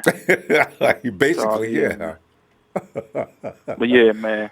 But I want to start off with the Nick Bosa thing, man. I mean, I know I'm high on Nick Bosa, and I ain't know all this stuff was surfacing, man. You know what I'm saying? But like I say, man, what 49 got to do is just research this and make sure they do their due diligence and see what's going on, man. Before they make their decision on it, because that is messed up, man. Me being African American, man, they is messed up. That word is powerful toward us, man. That. Especially used in a vicious manner. Stuff, yeah. Yes. Yeah, stuff like that, man. We don't let that fly. People can get hurt by using that word. Coming from our minority. You know what I'm saying? But the thing is, man, I'm gonna spit some reality though. I'm gonna spit some reality. You know what I'm saying? Everybody ain't perfect. I ain't saying I'm taking the man's side, because if that stuff is true, man, I'm gonna be livid about it. But the thing is, in reality, man, everybody ain't perfect. Ronbo, I want to let you know something, man. You got NFL players in the league right now is doing stuff worse than that. You got, as a matter of fact, you got players such as NFL players and basketball players. You got some of them that are involved in gang activity. You see what I'm saying?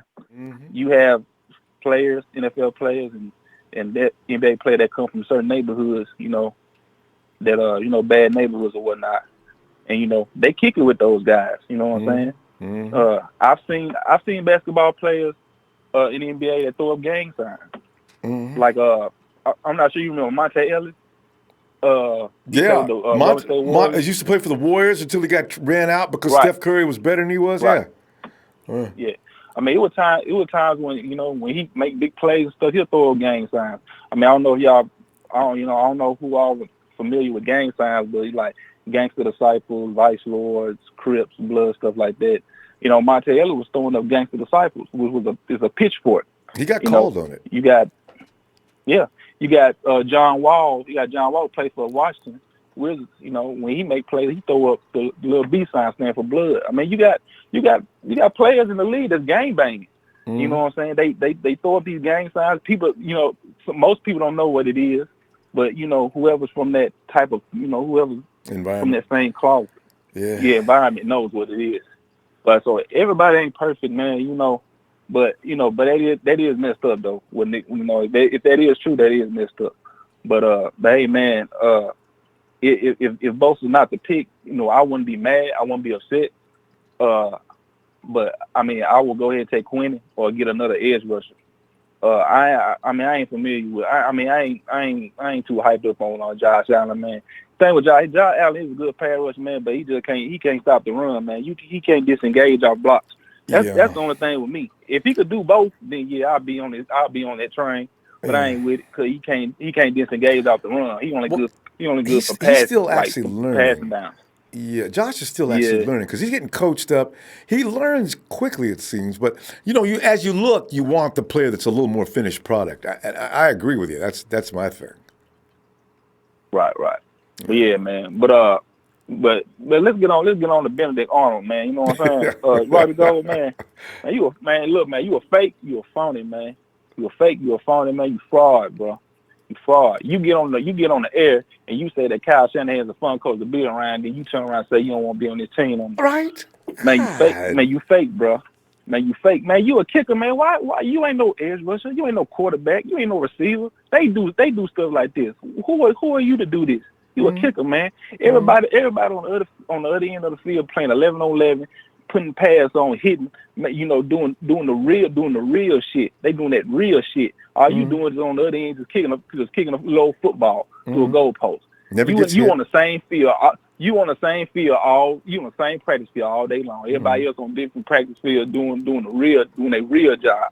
And all you doing is just kicking a ball. You by yourself kicking a little football. That's all you doing.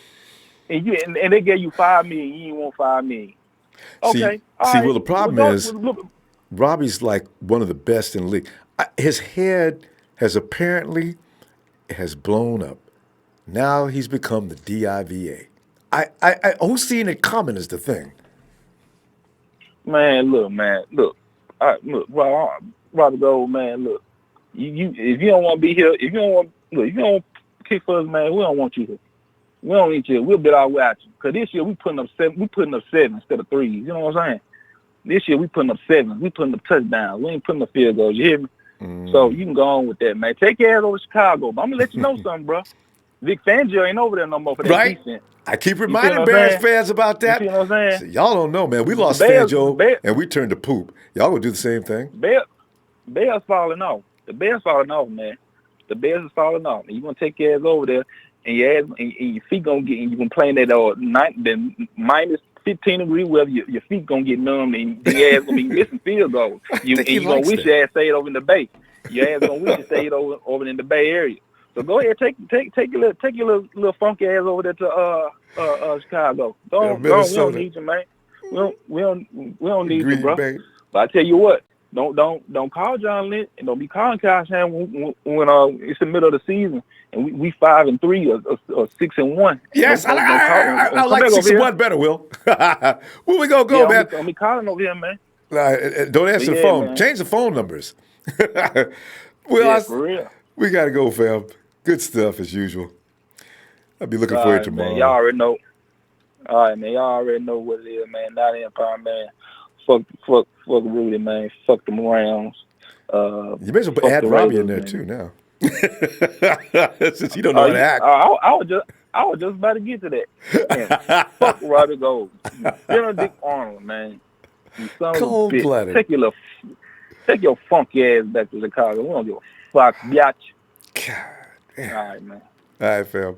Talk to you tomorrow. All right, man. All right. Man. Robbie. Couldn't play one more year? One more year? Is it really going to ruin his whole life to play one more season? He's got to go right now? God. Skywalker, come on in, man. While we're talking about the Gould, man, just all of a sudden getting mean and nasty. Maybe it's his agent. Yeah, maybe it's not even Rob. Maybe his agent is doing this. And Robbie keeps telling his agent, listen, I can come back and play one more year. Robbie, let me handle this, all right? I'm going to get the best deal for you. We're going to get you out of here. We're going to get you back home to your family like you want to be, and you're going to be well compensated. Just hold on. Because, see, you know how agents are. They're scabs. They're going to sit there and they're going to make the most money in this whole deal. And Robbie's going to be like, we don't even know. Robbie might be not even saying these things. But he did, though. Skywalker, what are you thinking? What is the deal with our special teams? We have a scrub punter from Green Bay. We've got a long snapper that's suspended 6 games for PEDs. Now we got a franchise kicker requesting for a trade. What is going on? But no, we took it to the next level when we franchised him. You know, Robbie went in there and said, "Hey, I'm not signing with you guys. This is my sunset. Walk off to the sunset. I'm going back to Chicago and cashing in." And we said, "No, you're not." And we put the franchise on him. So I don't blame him. It's, by the way, a long snapper. We took it to the next level. The man with the great hair, 10 game suspension. 10 games now? 10. Oh, okay. It was 10. My bad. 10 games. But that's pathetic. But and then that Bosa news is it's because he's a Trump supporter, and MSN said, okay, let's get the spotlight on this guy. There's a lot of attention on him, and let's drum up some tweets, and it's well deserved. I mean, he's running with the wrong crowd, and he might have been young and doing some stupid things. But I get a feeling too that powerful word to use. Because I need to see his tweets. I mean, if he was hitting like and things like that, was he saying the same things, or was he? Because when you're with your clique at a certain age, you don't judge them, because if you do, they're gonna. It's a lot of pressure growing up. If I could grow up again and know what I know now, I'd have escaped a lot of turmoil. Because that's what growing up's all about. I really wish I could find out more about this situation. I mean, he's gone on record saying he's a Trump supporter. So any way they can use some dirt on him during the spotlight, I'm sure they'll take advantage of that. Well, but here's the thing: you're sitting in the draft room. Arizona takes Kyler Murray, and you got to pick between Williams and Bosa. What's the deciding? Now all of a sudden it's a controversy.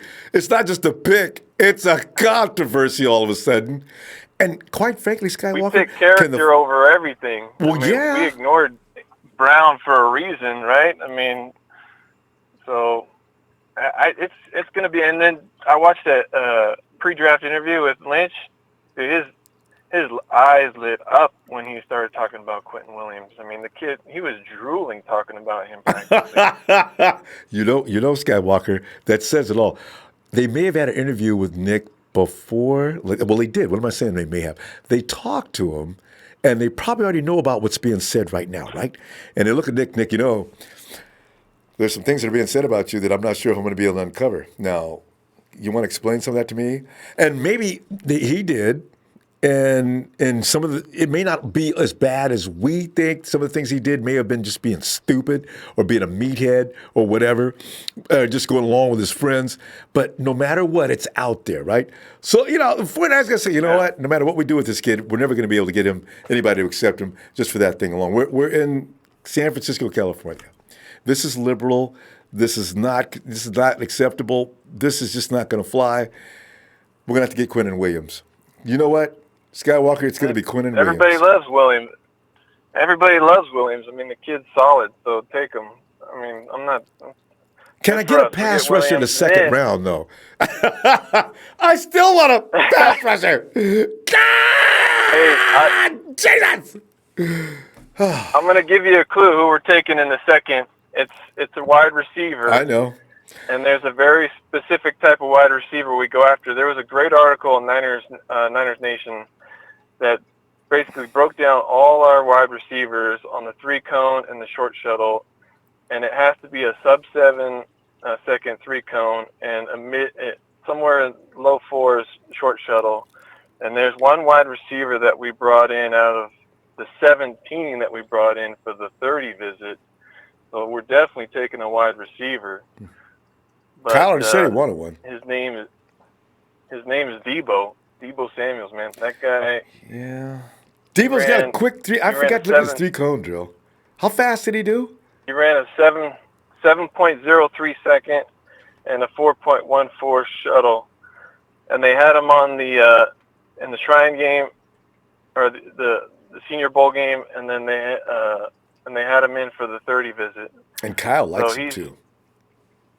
You know what I heard about N'Keal Harry though? And Skywalker, I don't know if you heard, but N'Keal Harry, some of the critics are saying all he is the next Laquan Treadwell, who's about one more season away from being declared a bust. He said he's a little bit slow out of the blocks.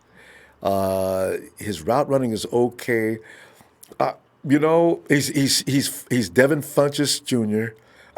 He says, I'm reading that in horror because N'Keal Harry's been my guy for weeks. I said, you know what? If we could get N'Keal Harry, that's all I need. And then I read that, and I read the cone drill and some other things. Oh, man. Okay. I'm just going based on the numbers and the history that they've already established with this guy. And I think it's Debo. So Williams and they coached him, like you're saying. And I know you've been stressing about Malcolm Smith and that linebacker spot. I got a plan for that. I'm gonna share that in my draft, but coming up the day after tomorrow. But what are you thinking? You got a plan for that?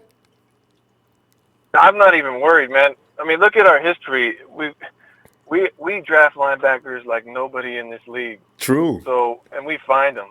True. So we had Bowman out of nowhere. We've got Warner out of nowhere. We got Borland out of nowhere. God. Borland, Chris Borland the list goes on and on. I mean, Willis was a unique talent.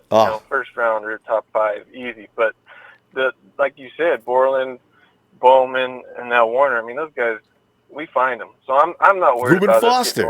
We didn't have to find Reuben though, but Reuben's a mental case. But he's a good linebacker though. That's the thing, So.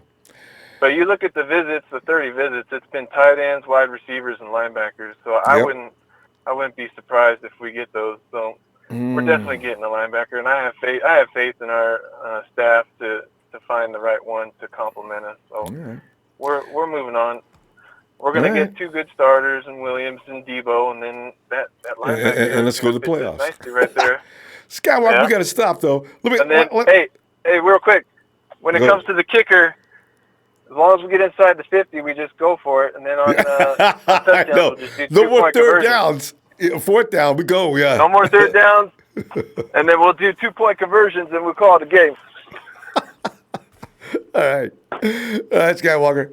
I'll look for you tomorrow if you got some time. All right, see you. All right, fam. Niner Empire. Yeah. All right. Oh God. Jay Fresh coming in with the comedy. If Quentin Williams gets sponsored by IHOP, that would be legit. Can you see that big monster sitting up at the table eating a garden salad omelet? And Quentin Williams knows how to eat before a game. That's a large omelet, but remember, there's only veggies in that omelet. Hey, Lawrence Barker says, can you shout out for my son Larry's B-Day? Happy Niner birthday to Larry. Yo, Larry, what's up, man? Happy Niners birthday, Larry. Happy Niners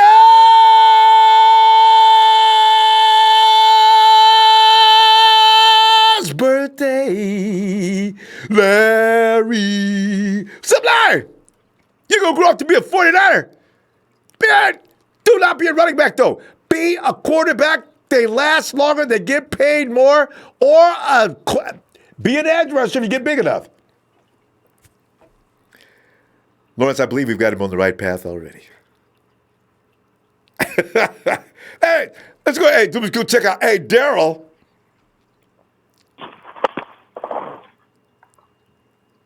Ronbo. Daryl, man, I'm telling you, man, I'm tonight is not a good night for things that was going to sparkling. Everything's got a little bit of rust on it, man.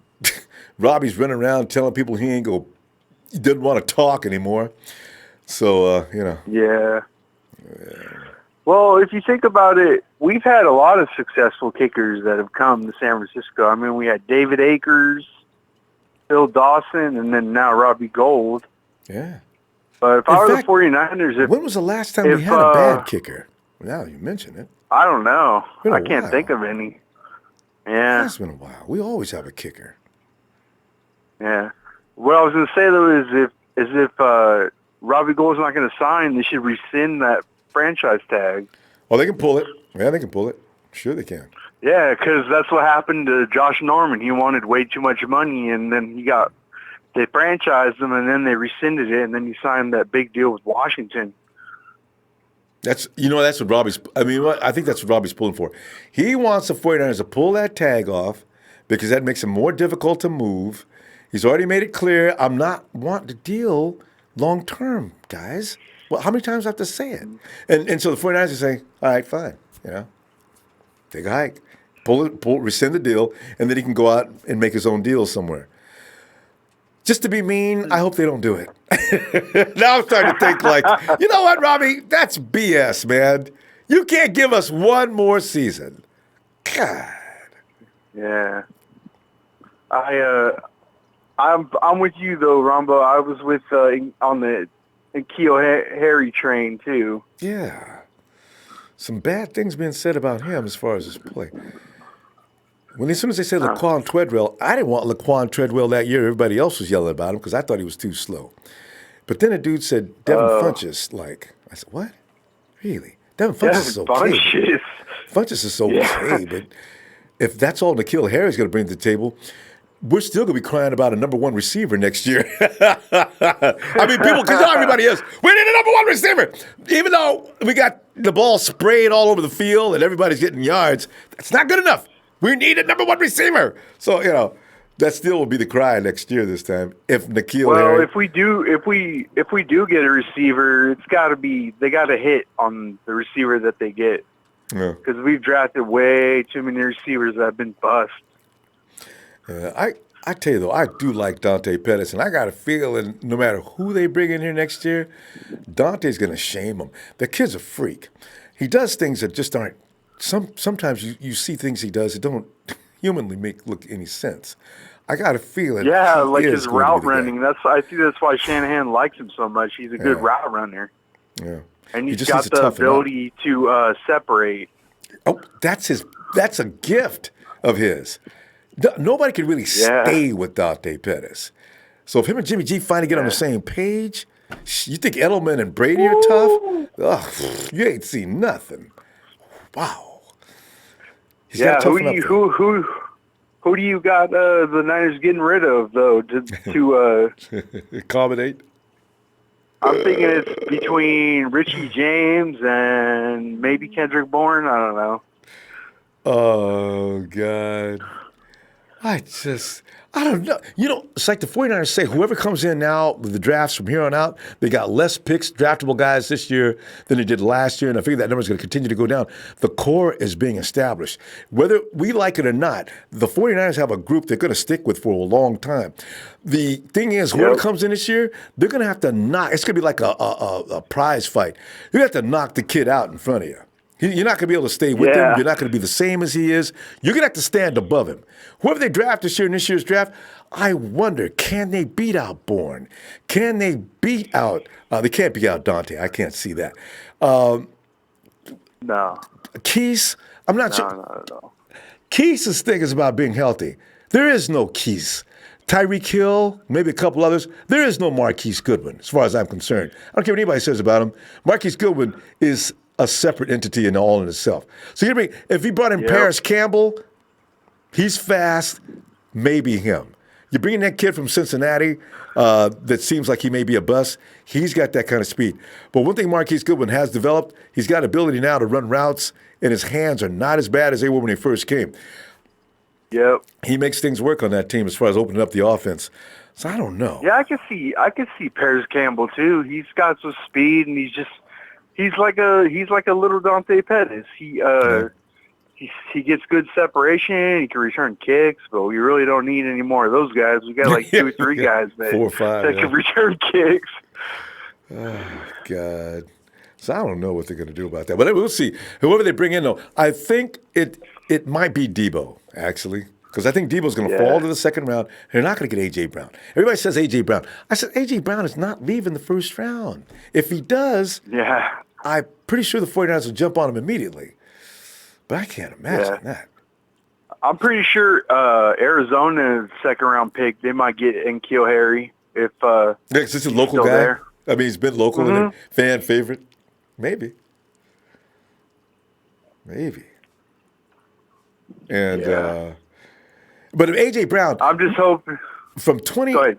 Sorry. I'm just thinking the Seahawks, the Rams will take him so fast it'll make your head spin. Do they have a first-round pick? Yeah, they do. First time in like 3 years. AJ will never get past Belichick. I mean, that's what I'm saying. I just don't. I can't see it. Belichick wants a tight end though. Maybe. Yeah. Maybe. Yeah. Maybe. Well, Hawkins is going to be gone by the time Hawkinson and Fant are going to be gone by the time before they 32? pick, unless they trade up. Yeah. Yeah. They might. You know. Yeah. Belichick, Whoever they draft. Oh, sorry. Go ahead, Ronbo. No, I just think Belichick might trade up. He's got. You know, when you got a team like the Patriots, you don't worry about your position in the draft. If you got some assets to trade up, you trade them. They get what they want. Yeah. They might be going for Rosen. Yeah, they might. I don't know if you heard, they signed Josh Gordon for, I guess he was like restricted free agent or something like that. They re-signed him. So Patriots? Yeah, the Patriots did, yeah. Yeah. They put him through that program he just got out of. You know, when you pay that much, I don't know how much that program costs, but the Patriots said, we've invested a lot of money in this guy, and damn it, he's going to come in here and he's going to play football for us. Yeah. Josh's probably scared to mess up now. I wonder if they can clean him up, though. Anyway. I know. Yeah. Well, Daryl, we're going to be back tomorrow, man. Oh, we got some time. Let's continue, huh? Yep, for sure, Ronbo. Appreciate you, fam. You too. All right, bye. And Daniel Serrano. Daniel, thanks for the contribution, fam. Always appreciated. Daniel says, trade Gould to the sorry-ass Raiders. Then they'd have a field goal kicker. Daniel, I don't want them to have a good field goal kicker. Who can we trade to him that's just not worth a damn? and make them buy it, and take it. I do not like that team, man. Khalil Mack, Amari Cooper, traded him elsewhere just to what? To be mean. Hey, Tony. What's up, Ronbo? Tony, man, it's a rough day, man. I'll be glad when tomorrow comes. I really do, because I wake up, I throw my computer open, and it's all bad news. Oh, man. So, Oh, what do you think? Because Robbie Gould is, we talked about this ad nauseum. We've talked about Robbie a long time, and you've had some answers for that. And I love the way your relaxed whole attitude about Robbie is. So, Tony, I'm glad you called. Can you do anything to make me feel better? God, Robbie, Jesus. Tony? You lose him? Tony, every now and then, he doesn't charge his phone. Tony, you there? Ronbo? Yeah, there I am. Yeah, there you are. Yeah, I'm here. Yeah. Yeah, so the thing with Robbie, when you see a guy want to play for another team, you know immediately that you need to get rid of him. Because from my perspective, there's guys fighting every day just to get a job or even a practice squad spot. And there's a guy on that roster who doesn't want to be there that you're forcing him to play on the team. That's what I don't like. We should have never franchise tagged him then, right? No, we should have, because now we have the ability to trade him. When Josh Norman was tagged by the Panthers, I don't know what Dave Gettleman was thinking by rescinding that tag, because the team easily would have given a second or third round pick for him on the tag. So that's one thing. Traded on the tag. Frank Clark traded on the tag. We've seen so many guys in the past few years traded on the tag. I think we can get a 5th or 6th round pick for Robbie, because the Bears really need him. Right? I And like that. their new kicker is His name They is got Chris 3. Blewett. And none of them are any good. Yeah. Yeah. It's bad. So with Robbie, like I called, he's not supposed to be on the team because he doesn't want to be there, and we need to get rid of him. And I think Matt Bryant, even though he's old, he can still kick it from 58, and he's very consistent. Did it last year. I think that's a guy we need to target.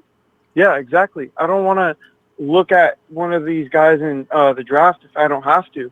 And if there is a guy I take, it's Matt Gay from Utah. He's cool under pressure. He can kick it from 58.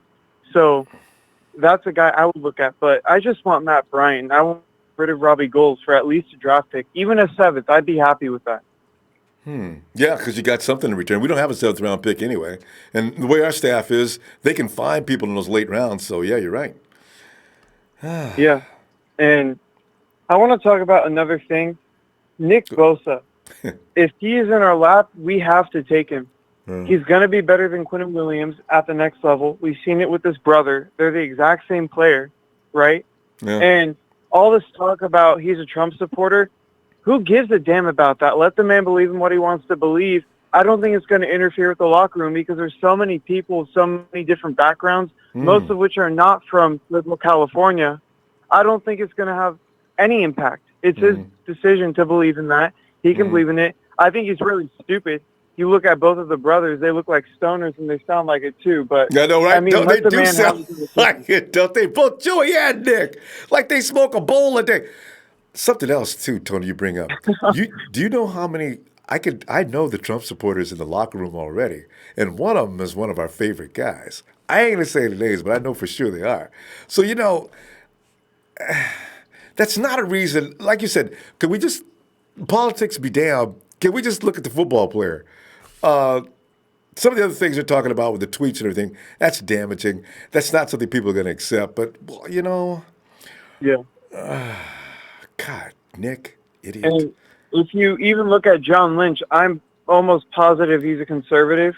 Yeah. So I don't think he's going to say, oh, Nick Bosa likes Donald Trump, he's off our board. That's the stupidest thing I've ever heard before.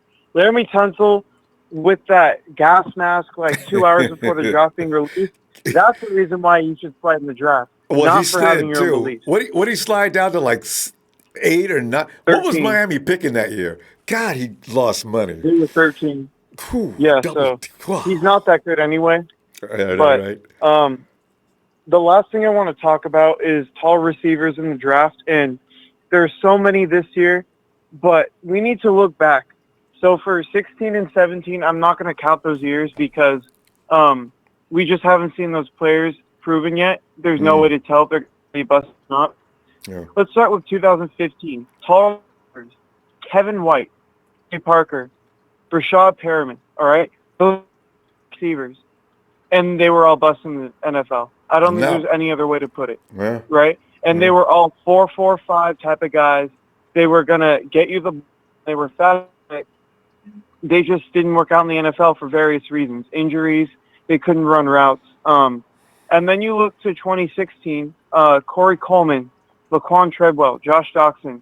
Those were 3 of the first 4 guys, and they were busts in my opinion. Now, Josh Doxson, he can be special. I've seen it out of him, but he's a bust as of right now. And those are all 6'3" and higher guys. So Treadwell's 5 minutes from being in that category too. He gets one more season. In fact, Treadwell's already had too much time. He's done. He had some flashes last year, but as a starter, he was not producing at all. So I think we need to be very careful with the guys we get. I don't just want these freak of nature guys like DK Metcalf if they can't run routes. Because at the end of the day, the players aren't going to get themselves open. The scheme will. So we need fast, quick guys who can run routes. That's the reason why we drafted Dante last year. I think Andy Isabella, Marquise Brown this year, those are guys we should target. And if we don't, then we definitely need a possession guy, maybe like J.J. Arcega-Whiteside, that's almost bust-proof because of how good they are in the 50-50 balls. I don't think there's any player better than Arcega-Whiteside this year in that. There's guys who are big, but he plays like he's 6'8". It's crazy. And he's only 6'3". Yeah, he seems you're right. He plays taller, bigger than he is. So, true. Yeah, as a Stanford fan, I saw him last year. They didn't use him at all. It was almost criminal how they used him. they didn't use him well on the route tree. I think he can run routes, even though he only ran deep routes in college.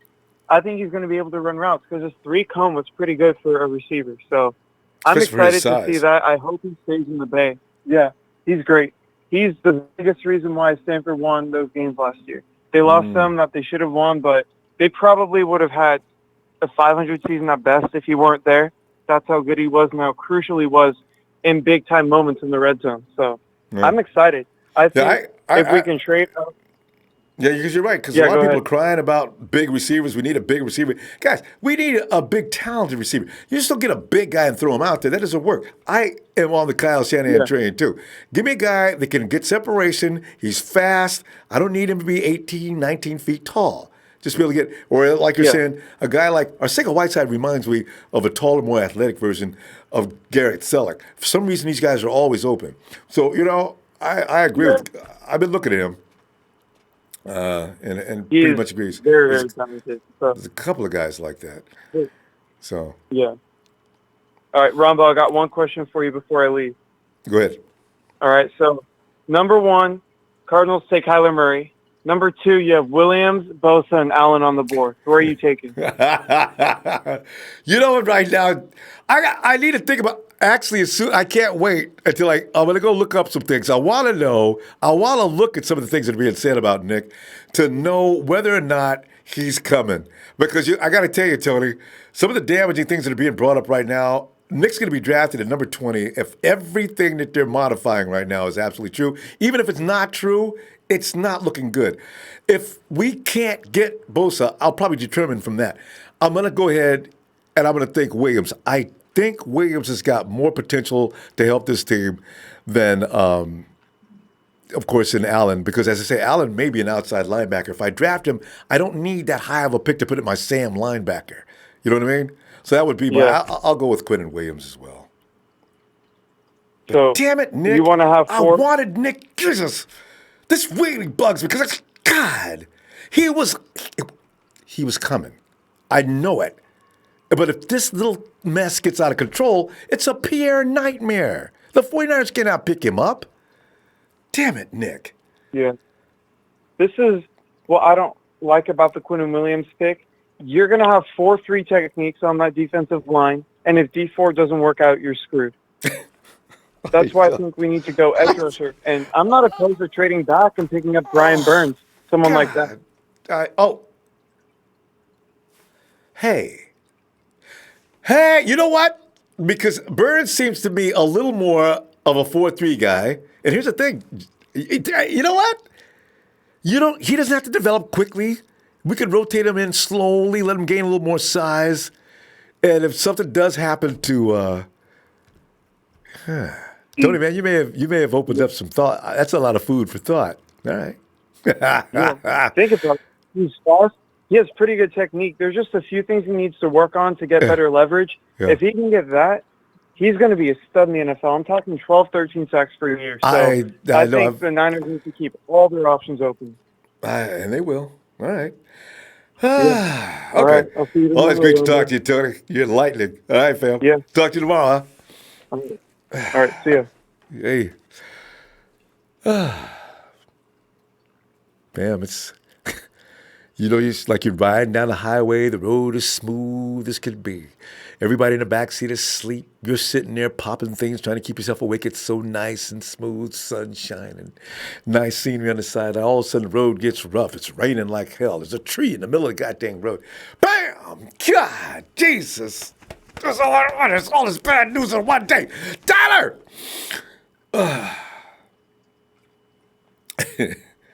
Is it? Lawrence Barker says to Ronbo, don't get soft. It's Bosa. Daniel Serrano says, draft Shane Diesel. Guys, thanks for the contributions. I know, guys, I'm just looking. Lawrence, I'm just looking from a PR perspective. The 49ers are only going to be able to do so much in the situation. Reuben Foster, they got heat from Reuben alone in his antics. And then they're going to say, you brought Nick in there, and they're going to call him a racist. They're going to call him a racist. The 49ers drafted a racist. I know that's what they're going to say. Even though he's just a kid who doesn't know when to shut the bleep up And stop acting a fool. Nick, all your teammates are the same color as you're talking about. Why would you say hit like? Those are my friends, man. I don't really mean it. Come on, I'm a football player, man. You can talk to the guys on the team. They love me, man. I love them. We're brothers. Nick, your social media says otherwise, you dumb. Anyway. Hey, Tyler.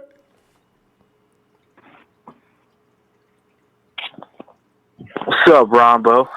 Tyler, man, just sitting here stewing in my juices of pain. I really, nothing ever gets me down. But today is really bugging me. Robbie's bugging me. This news about Nick is, I'm trying to ignore it. It's really bugging me. What are you thinking? Well, with Robbie, like you, I'm pissed. But, listen, if you don't want to be a part of this team, we got to get rid of you. Yeah. Like, there's only one, unless you're the quarterback, if you don't want to play for my team, I'm getting rid of you. Right. If you're my quarterback, I'm going to sit you down and be like, listen, I'm going to sign you to a big deal here as long as you stick around. Mm. But if you're any other position outside the quarterback, you don't want to be here, you're gone, So we got to get some kind of compensation for it, though. Yeah. And I don't know what that would be. I think people that are crazy for requesting a third-round pick, I don't think Chicago Why is that too give high? that up. Yeah, probably not. Obviously. They can't afford obviously, the kicker. You don't give up a third round for a kicker. I don't care who you are. That's just too valuable. Yeah. It's like a rule. Obviously, Robbie won us 3 games last year and a few games the year before that. But he also helped us beat Seattle. But, See? Tyler, that happens all the time. We didn't win those 5 games when Jimmy G first came without Robbie Williams. He's not, Robbie Gould. Robbie Gould's not there. We don't win all those games. We don't beat Chicago, all right? We don't beat the Titans. I mean, I don't even know if we beat the Texans. Did we beat the Texans with the field? It's just, the guy's important. We're a little better team now than we were back then, but still. I mean, obviously there were some, obviously some of those kicks any average kicker would make. But the game winners under pressure, that's tough. Yeah. And some of the long kicks are tough. Mm-hmm. So there's no guarantee with any of that. We did sign another kicker from, remember before we were carrying 2 kickers. I don't know anything about him. I don't know that he's very good. The one we got now, you mean? Yeah, the one that's not Robbie Gould. Yeah, no, I know. I forgot his name, too. I don't, they brought him in just so Robbie doesn't have to come in. I heard he's pretty good, but. I wonder how. I hope pretty good's pretty good. Really pretty good. God. I hope he's good. I don't know. But as far as Nick Bosa goes, listen, I am trying to not cross any lines here. I don't want to talk politics at all. All I'm saying is, listen, okay, if he's liking those pictures, okay, that's wrong, okay? If he actually was liking those pictures, that's wrong, 100%. Yeah. But I'm just saying, I scroll through Instagram all the time. A lot of times I don't even read it. I just like it because, but a lot of people do that. I'm not saying he did that. If you have, especially if you have a lot of followers, you pay no attention to what you're liking. You want to reciprocate. I know. I do that now actually on Instagram, and I have to go back sometimes because I get called on it too. Yeah, and also people really are wasting their time. Why are you? You have nothing better to do if you're going to go back and look at what he was liking years ago. Come on. But listen, he went through. Just like Josh Allen, he went through a Division I school. He played with all kinds of black and interracial people, whatever, or minorities, whatever. Yeah, he played with a lot of different. It was a diverse team, always diversity. Yeah. There's lots of different colors. Absolutely. Yeah. I'll tell you one thing: Dwayne Haskins loves himself some Nick Bosa. Paris Campbell loves himself some Nick Bosa. So I don't think he's racist just because he likes something that he may not have even read. But even if he did, he just did something stupid. I've said some stupid things in my life that are very vulgar. Did I mean it? No. You're messing around with your friends, whatever. It doesn't mean that you meant it. It was not in your heart. You're just messing around. Now, people say, everybody, every day, you say something, at least a couple things that are stupid. Some things are more stupid than others, really stupid. He may have liked some stupid posts. Okay. He made a mistake. Now, just if we pick him, I don't want people being like, oh, he's racist just because he likes some stupid post that he may not have read. Even if he did something stupid, okay? But he hangs around these black people all the time. He's friends with black people. Dwayne Haskins, Paris Campbell love him. I'm trying not to cross any lines. I believe some similar things to Nick Bosa as far as politics go, but I am not racist. I hang around black people all the time. I have no problem with them. Absolutely, I have some really good friends. I have really good friends that are a different skin color. I have no problem with it. I'm talking to you right now, Ronbo. I love you, man. I was wondering, at what point he's going to use me for an example? Tyler, you got to pay me for that, though. He paid me before he called, actually. I'll pay you, man. I got Tyler, you. I know exactly what you're talking about. I got to donate, man. And I got to tell you, and I know this is neither here nor there, but growing up in Salinas, California, we ragged on each other's colors all the time. I gave it to the white guys, my Latino friends. We did not give each other a break. We were just having fun because we were that relaxed with each other. Now with Nick, we don't. Unless Nick's out burning crosses and running over people at a crosswalk because I'm not the same color as him. And like Daniel Serrano says, with a name like Bosa, he may not even be pure white. So, I think, if it was anybody, I just don't know. And if during high school and college, a lot of us do questionable things. If he was doing it right now, it'd be another story. But I don't know. Yeah, I mean, listen, me and my buddies, I hang out with some friends. We say some dumb things to each other that are vulgar and sometimes other things that are kind of stupid. Yeah, however, am I saying it to the exact group? No. Yeah, if I was individual. doing that's absolute. I'm not saying it to them. I'm just messing around with my friends. If I say I made a homophobic joke, or if I said something about someone's sexuality to that person directly, that is too far. That is absolutely way out of discrimination. line. If you're not discriminating directly, if you're just messing around with your friends, that's completely different. Like, he did something stupid when he was young. Josh Allen, he came out last year. I use him as an example. He came out last year. He said, listen, my teammates know this. I am not racist just because I said something stupid on Twitter a few years ago that I didn't mean. I'm just messing around. It doesn't mean I'm not attacking people directly. I'm just messing around. The thing is, Nick's got to come out and say something. He doesn't have time now between now and draft night, though, and his stock could get reduced behind this because that's what it's designed to do. I just want to know, was it MSNBC? Was it a news channel that came out and put all that out? I don't know. I don't know. Stupid. You look up his name and it doesn't come up. You look up his name and the in the post doesn't come up. I know. Tyler, we're going to go, though. We already ran over time. But listen, anyway, I'll see tomorrow. Well, let's see what happens tomorrow and what develops. Yeah, this definitely. is crazy. I told my teachers I'm going to be, I told at least my biology teacher, I told her I'm going to be pacing back and forth, shaking my leg on Thursday. So I told her, hey, can I sit in the back of the classroom? She said, yep, you can. She's like, I'm not even kidding, you can. I'm like, all right, awesome, thank you. All right, Tyler, see you tomorrow. Have a good night, fam.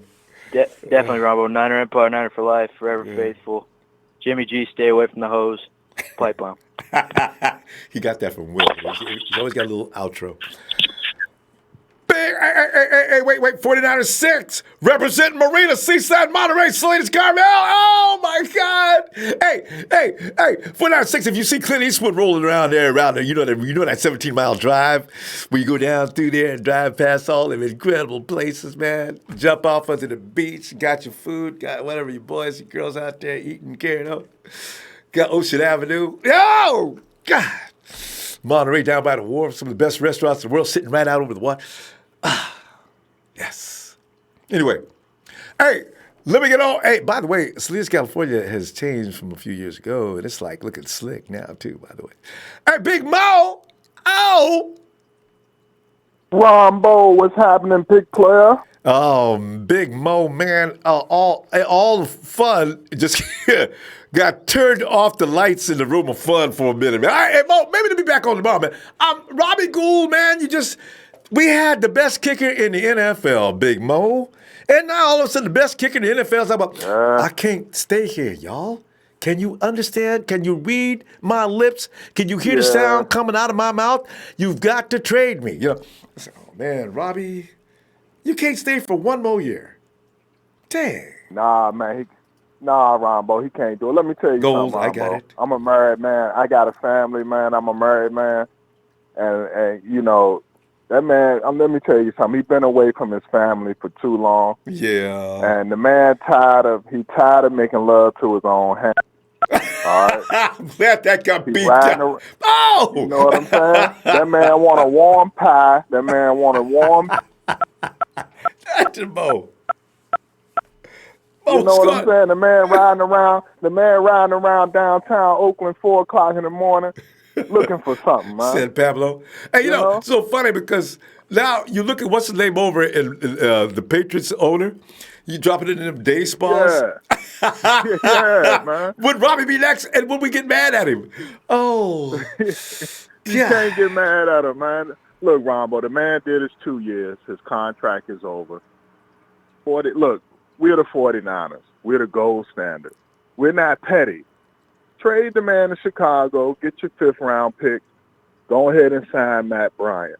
Matt Bryant was 95% last year. He was 3rd in the league. Yeah, no, he was right behind Robbie Gould. He got his leg was hurt. He was out 2 or 3 games, I think. Yeah, he did had pull a hamstring. Yeah, you never know. Now, if that's not clear, then you're gonna have to look another route. Well, we got sports science people. They can keep his hamstrings okay. He'll be all right. Yeah, he get his hamstring together. He got a strong leg. You know, we'll pick up right. I would feel comfortable with him kicking. You know, especially routine field goals. Yeah. 35, 40 yards. I feel he kicked comfortable with him last coming year. out there. He can still kick. He'll kick. He can kick it. He got a nice leg. So let that man go home, man. Get him some warm pie. Let him eat some fried tilapia fish with potatoes and onions. Big Boy, I just wish that at the end of last season that was understood. Don't go into this season and go through all this and come up in April, end of April to be exact, talking about I can't stay, y'all. Oh, you could have let Robbie go a long time ago. Start working on a replacement. Let him go back to Chicago or wherever else he wants to go. Don't let this get. I blame John Lynch for this partially. Somebody needs to take some blame. But you know, But last year he could have told them like, "Look, this is gonna be my last year, y'all." Even that, so maybe, You know, he could have warned them last year, like, "Look, there's only so many ways you can dress up your hand. I can't put lipstick on my hand and put dresses on my hand. Stop with that. I need to go home, man." So he had everybody can fly home for a few days here and there. But when you're a kicker, you don't need to be out there every day. But I think we'll be all right in that case, man. He'll move on. We'll pick up a good kicker. We'll be all right with that, man. I'm not too concerned. I love to have him on the team, but I'm not. This other thing that's worrying me is this Nick Bosa situation, man. Yeah, I don't want that to escalate. Damn it. I looked at the kind of schools he went to. I don't like that, Ronbo. He went to he went to private schools that's, you know, them real richy schools out in the suburbs of Miami, and it's like maybe he's kind of living a bubble, you know? Elitist attitude. You know, you're around that element all day, every day. You do tend to feel above most, you know? Right. Guess. And he does. I mean, you have to if you go into the public on social media and you're making those kind of comments and you're aligning yourself with those kind of ideas, you must think you live in a bubble. You must think nobody gonna catch you. So, you know, I'm kind of uneasy about that. You know, if we put it like this, Ronbo, if we pick him up, he's gonna have to really work on his image. Boy, and I that mean, is right. You don't have to. You don't have to change your political views. You can, you be whoever you want to be. We need to get somebody with him to show him about public relations and to show him how to clean his image up. That's gonna be like priority number one. But you know, Big Mo, some of the things they're digging up are from a long time ago. I think Nick seen the light a couple of years ago when he had finally stopped doing that. Nick realized just now, which is kind of stupid.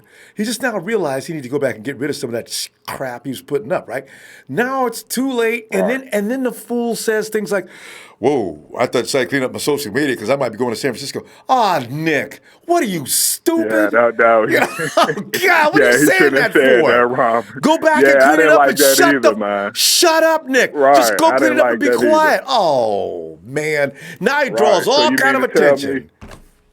Right. So if you were going to be drafted by Miami, would you still keep those tweets up? Yeah. Like, why? Is because you may be drafted by San Francisco. So, well, go to West Coast. Everybody knows which are the red states and the blue states, right? God, dang, that was stupid. So, yeah, that really was. So, anyway. I mean, look, I'm ready to roll. I ain't too mad at it, Ronbo. I think we I like where we at, man. I think we just need maybe about 3 starters, maybe two or 3 starters, and you'll be lucky to get 2 out of the draft. Yeah, that's what Trey was saying. We need 3. You know. Yeah. Right. Yeah. We if we can get 3, that's a hell of a draft. Like last year, that was a hell of a draft because we got 3 starters out of it. And we may do the same if we can get 2 or 3 this year, we may get 4 this year, Big Mo. Yeah. Absolutely. They get better and better next year. Next thing you know, we got a deep team. We're not so much concerned with all the injuries. Looking like the Patriots. That's what I want. I want a deep team. I'm not too concerned about the starters all the time. We need depth. That's why we keep losing when players get injured. You know, we don't have a good backup. We got Greg Maven. Greg Maven coming in the game when we Travis Powell. He's running. Big Mo, Maven's got to make it through camp, though. Man, we got to go, though. We'll run out of time because we got to be here before it gets too late.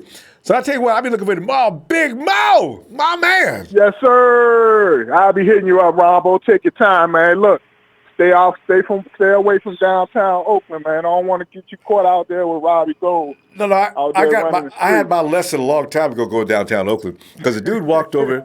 I thought it was a lady. He had some of the best legs I'd ever seen in my life. I'll pull him alongside. Walks over the car. I bet I can help you. What? What? Oh, okay. You know what? How do you get down to? I'm trying to find 13th. Roll the window up. Drive away as fast as I can. Man. I don't think so. Yes, sir. God, those are Big Mo. Them legs was. I don't know how in the world he must have got them fixed. Those legs were slamming. Woo! Oh man. Okay. I better stop before I expose myself. Okay. Big Mo, I talked to the All right, Ronbo. Take your time, player. I'll be getting with you tomorrow. You gonna do your mock draft tomorrow? Yeah, well, I'm gonna do it Wednesday. Night before. Okay. Yeah. All right. Okay. All right, Ronbo. I'll check you out, man. Appreciate it, man. All right, fam. No doubt. Also, Big Mo forgot to point out there's an area in Berkeley. Don't go in there either. And you probably say, Rob, how you know about all them places, man? I just like to, for the scenery, you know, when you know, it was, you know, before I got married and everything, it was, you drive around through those areas, just, oh, look at that. Ooh, look at that. Never solicited, just looking. Hey, Daniel, SF49's fan, 5249. Justin Yoon out of Notre Dame, top 9. Oh, hey. I think I saw him too. Because I looked through I glanced through the players really fast, especially kickers. Just recently, I was looking at kickers. He's like ranked at number 5 or 6. I did check him out though. But then you'll say he's all that, huh? All right. You never know. All right, at 496, I forgot, it represents Marina. Yeah, Marina's that area you go through just before you get into Seaside. You know, that's Old Fort Ord and that place. Hey, since day one, what's up? What's happening, family? What's happening? How are you doing today? Oh, since day one, I really wish we could not have a Robbie Gould situation. So, Robbie Gould. pathetic, man. People, I always want to point out one more thing about the name Gould. He spells it wrong, okay? That's why those of us who know how to read, we use the U. There's O-U. I knew a guy. Huh? I'm going to pull a Denzel Washington on him and tell him, you think you can do this to me? You think you can do this shit to me? Man. King Kong said, King Kong ain't got what? Ronbo, we made that guy, man. Like, he was good in Chicago. He was, but they didn't really, his name wasn't out there that much as it is now. Like, he's on a big old streak right now. He's made so many. He has value and everything. Like, he's like revived. But why can't he accept the 49ers money? And that's what I'm saying. And he can't even, I don't care about that. I don't care. That's whatever. That's him. He wants to go back to his homes, whatever. That's on you. I ain't going to judge you. But to just turn your back and be like, I don't even want to stay for one more year. I'm not even going to give you guys that. After we revived him, we took him after he got cut. We gave him a chance. He's shining. Now he can't even return the favor. Forget that. I don't know. I mean, if we can keep him and have him not play, whatever, I don't care. But we got to get back at him. We can't just let him walk away like that for free. You got to get some kind of compensation from him. But I don't know what. But if anything, maybe, I don't know. Maybe a 6th round or something, 5th round. I don't care. The latest something, pick, anything. Just don't walk away clean, right? We deserve something. Yeah, but besides that, I mean, whatever. But on the next case, we ain't getting both Ronbo. We saying we just gotta face it. I know. That's what we would have wanted, but I think that both of this he has more cons than pros. And that's not right because after John Lynch has been through with the past, he can't take no chances at all. It would be stupid to take him after he has his rap sheet already. I think he's more known because of family. If it wasn't for his brother, his dad, he wouldn't be up there where he's at right now. And he's writing his name, his last name's Waves. And I don't want a guy like that. I want a guy who came up by himself and did what he had and like a Josh Allen or Williams or Burns or Sweat and all that, someone like that. But he's too slow. He doesn't have explosiveness, no first slow step. He's not durable. Since they went okay, wait. Now let's not go too far. I mean, he can play. There's no doubt about he. Oh yeah, play. he has technique. But other than that, are you saying that he doesn't? No, he can play. He doesn't have a slow step? All I know is 4 sacks in 3 games. I'm impressed. You know what? Okay, let's judgments on his play is there's too many votes saying that he can play. So we can actually establish that. He's not worse than anybody else in the college ranks this year as far as coming off the edge. What Nick Bosa needs, not worse, but not better. Well, actually, there's probably at least a margin between him and the rest. If you really look at what he does and how he accomplishes, is that you may find things to downgrade him on, but that would be just for the sake of an argument. But to call him any less than elite would not be true. So you don't think that he's already reached the ceiling?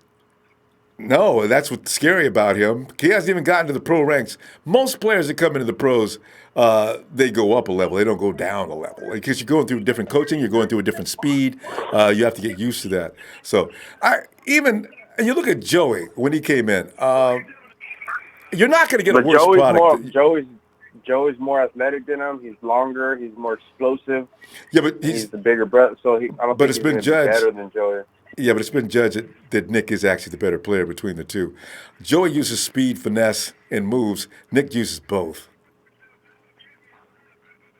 Yeah, we're gonna. And finesse, just like I said, if you weigh out the pros and cons, it's more cons, and that's going to be a judgment call. And on top of all that, he's probably not even. We're gonna have to deal with the holdout. He's gonna hold out. Now, if I'll agree with you on something, that worries me. The lawyer is strange, and he'd probably come in with that he's gonna. Yeah, or the he's agent. gonna hold out. Yeah. And as far as on his other the other issues that he had, I mean, I don't think it was really so much the support that he had for the president and all that. I don't think that was that much. I think it was more of the stuff he said about Kaepernick, and he was clowning on, I think, Dwayne Wade and a couple other Yeah, he a couple has other people. He was just joking like that. I think that was the issue and all that. Yeah. And No, he if it has his was, I think personal opinions about people. As long as it doesn't take it, I don't think he's targeting in a whole race, but he does have people he doesn't really appreciate. And yeah, he has no filter. And since he didn't think about it. There's got to be people you criticize that are in the light. You don't have anybody that you don't appreciate, other than Nick Bosa. I mean, that's, think about this is the, but they're not doing it. Like they're not. It's not out there like that. Maybe he's just being targeted. I don't know. Who knows? Maybe it's all only because San Francisco has that top pick. If maybe some other states or maybe other teams had that top pick up there, maybe they wouldn't bring it up because it probably wouldn't be an issue of where he's going, of who he supports and nothing. Because every city's different, and it's a liberal city and all that. So they're gonna pull up dirt on them and they're gonna scratch and claw. That's just the way the media is. But and they're doing a great job. Yeah, I mean, but whatever.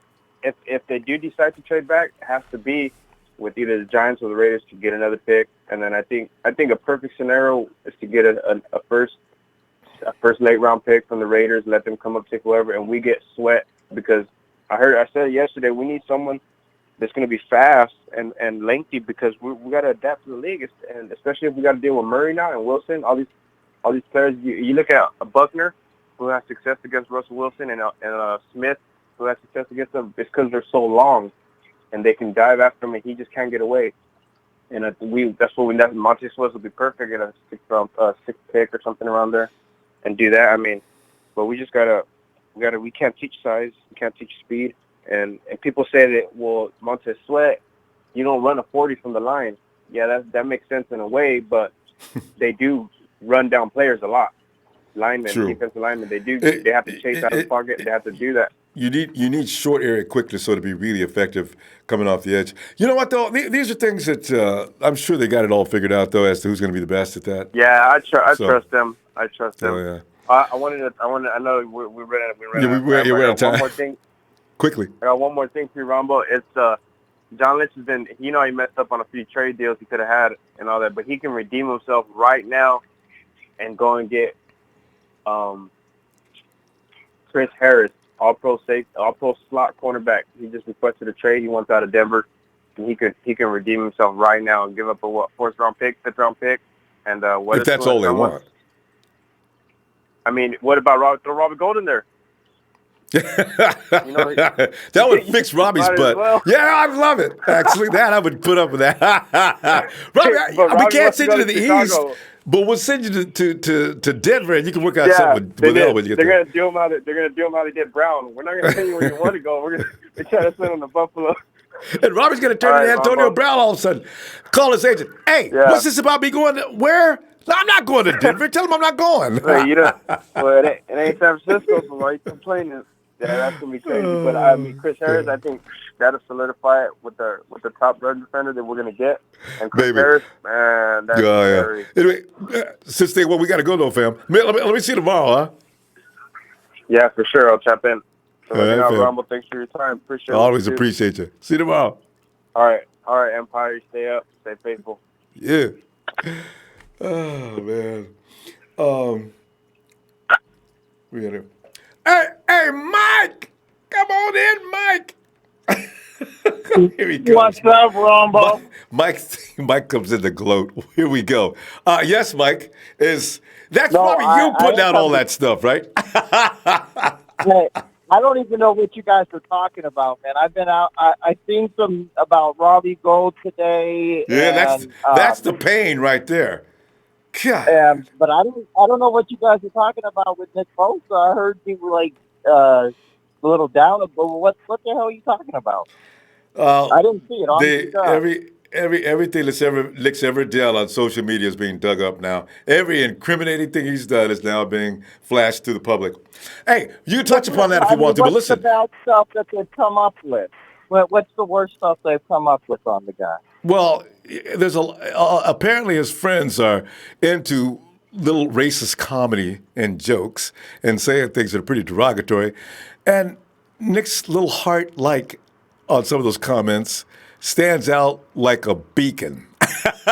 Nick, what did you like for? So now, by association, even though they haven't yet Nick's had some things said about people in particular, but they haven't had any blanket racist statements from him yet. But doesn't matter. He's already done. This is incriminating enough. So Nick's got a problem. 49ers got a problem. Everybody's got a problem that wanted Nick Bosa. This is damaging. But Robbie Gould is making everybody crazy because he's a great kicker that is already on the team, and we're having trouble keeping him. That's where the anxiety's coming in first. God. Now, you know what my problem is with this is what does Robbie Gould's wife do for a living? Is she actually? Somebody blamed Robbie's wife for making him come home. I don't know. Is it him or who is it? Is that what it is? I don't know. Why didn't he say, "Hey, we're moving to San Francisco"? They don't want to uproot the kids, and they want a stable family because they've been 11 years in that area. They don't want to pull up stakes and move. So let's live in the murder capital of the United States. I know we're fully safe. They could have moved to San Francisco 2 years ago and set up shop, and Robbie could probably stay with the 49ers until he's 40 years old. I mean, come on. Right. Is it so bad in the West Coast? It's cold in Chicago. Hell yeah, it's cold in Chicago. I don't get it. That's what I'm saying. I don't know, mate. I guess he doesn't wear the pants in the family over there. That's the only thing. We can't blame his wife. It might be him, too. Really? I'm just guessing. I mean, Robbie's been out. You see those photos of him? He's got a Chicago Cubs uniform on. He's out there on opening day or whatever. He's throwing baseballs. You used to play football, right? You used to play football? Yeah. So you've met kickers. Yeah, kickers are a different breed of people. They don't share the same mentality as the other guys. Kickers are the guys that are standing over these sidelines. When it's time to kick, every other time at practice, what are they doing? They're not with us. They're off to the side. On the other side of the auxiliary field. Balls and shit. It's so. Yeah. I don't know, man. You only see them in the locker room and during the game, but during the week you don't see them during practice very much. But it's really funny because go ahead. They're not going over schemes with you and everything else. They're not in the film room going over the playbook or anything. What do they got to do? Kick. Yeah. Polish technique. But that previous caller I heard, he was talking about the kicker from Utah, Matt Gay, middle name Ain't. Funny, Mike. Funny. Okay. Jesus Christ.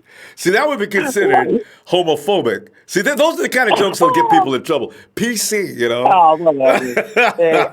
That's what's wrong with the world is we're too politically correct.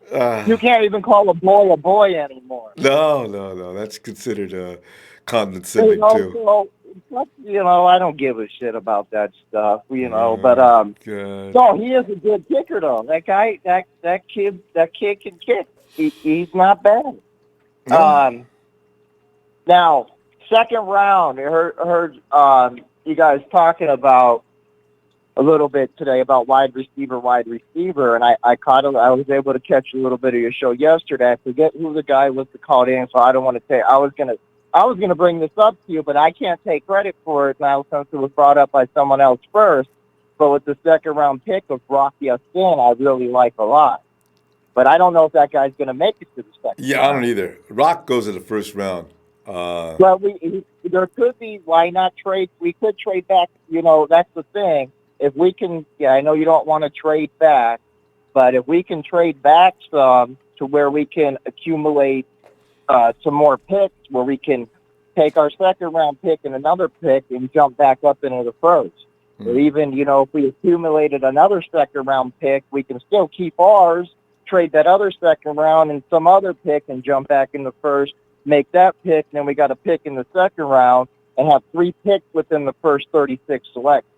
What I don't understand is when I see and hear these scenarios, I always wonder who the partners are. I know you have to have a partner, and I know you were talking because it's all gravy for the 49ers. You don't understand what?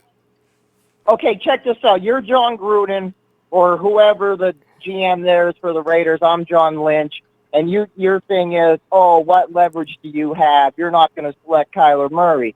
Hey, that's great. That's fine. You don't want the deal. I got something worked out with New York. I'm going to go ahead and make that one. Oh, wait, I got something worked out with Miami. They don't know who the hell they're talking to. You can fleece whoever you want. They don't know. Yeah. No, How do they know you don't have a deal worked out with New York? So you know, people went to jail for this. With real estate deals are made that way. You don't own that property yet. You're just sort of passing transactions and making money on it. Right. And I got you. Yeah, I know how it works, man. I've been watching the draft since I was 10 with my notebook. You take a lot of notes. You still got those notes? In the attic somewhere. Sure, you should put those on a file so you never lose them again. No, I don't. You know what the 49ers have been doing though for the last couple of years since they started, they seemingly like to trade up. Trading down has not been something they really get into. It seems they've traded up a couple of times. So I could see them getting the top of the draft player since you're at number 2 and you don't want to be at number 2 every year. So while you're there, you might as well get the best you can get. And then I could see them coming with the 2nd and 3rd round picks or whatever, 5th round, 6th round, and try to get back into the 1st round or something. But as far as dropping out of the top pick, Mike, I just don't see it. It just doesn't follow the pattern. If we don't, then it's Josh Allen. No. It's not going to be Quentin Williams. It's not going to be Bosa. It's not. It ain't Kyler Murray. It's going to be Josh Allen. It's Maybe. Because, and the thing is he can play edge. He can play linebacker. Yeah. What happens if Kwon goes down? Oh, hey, there we go. We're gonna move Josh Allen to linebacker because we have Thielen Terrell to play edge. Yeah, well, no, you get Josh Allen, and he could keep on the field a lot. You can put him out on the Sam. If something does happen to D Ford, you still got a guy that can come off the edge. My only problem is is he a hand in the dirt guy? We already know that, as Tony pointed out yesterday, and I had seen another photo with him with his hand in the dirt. We do know that D Ford can't put his hand in the dirt and come off that way. I don't know if Josh. They say he can, and he'd get a shot.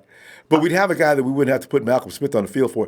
That I appreciate. So you work him in at the Sam. He's got versatility. You got him at 2 positions. Quentin Williams could also play anywhere on the line from what they're saying, too.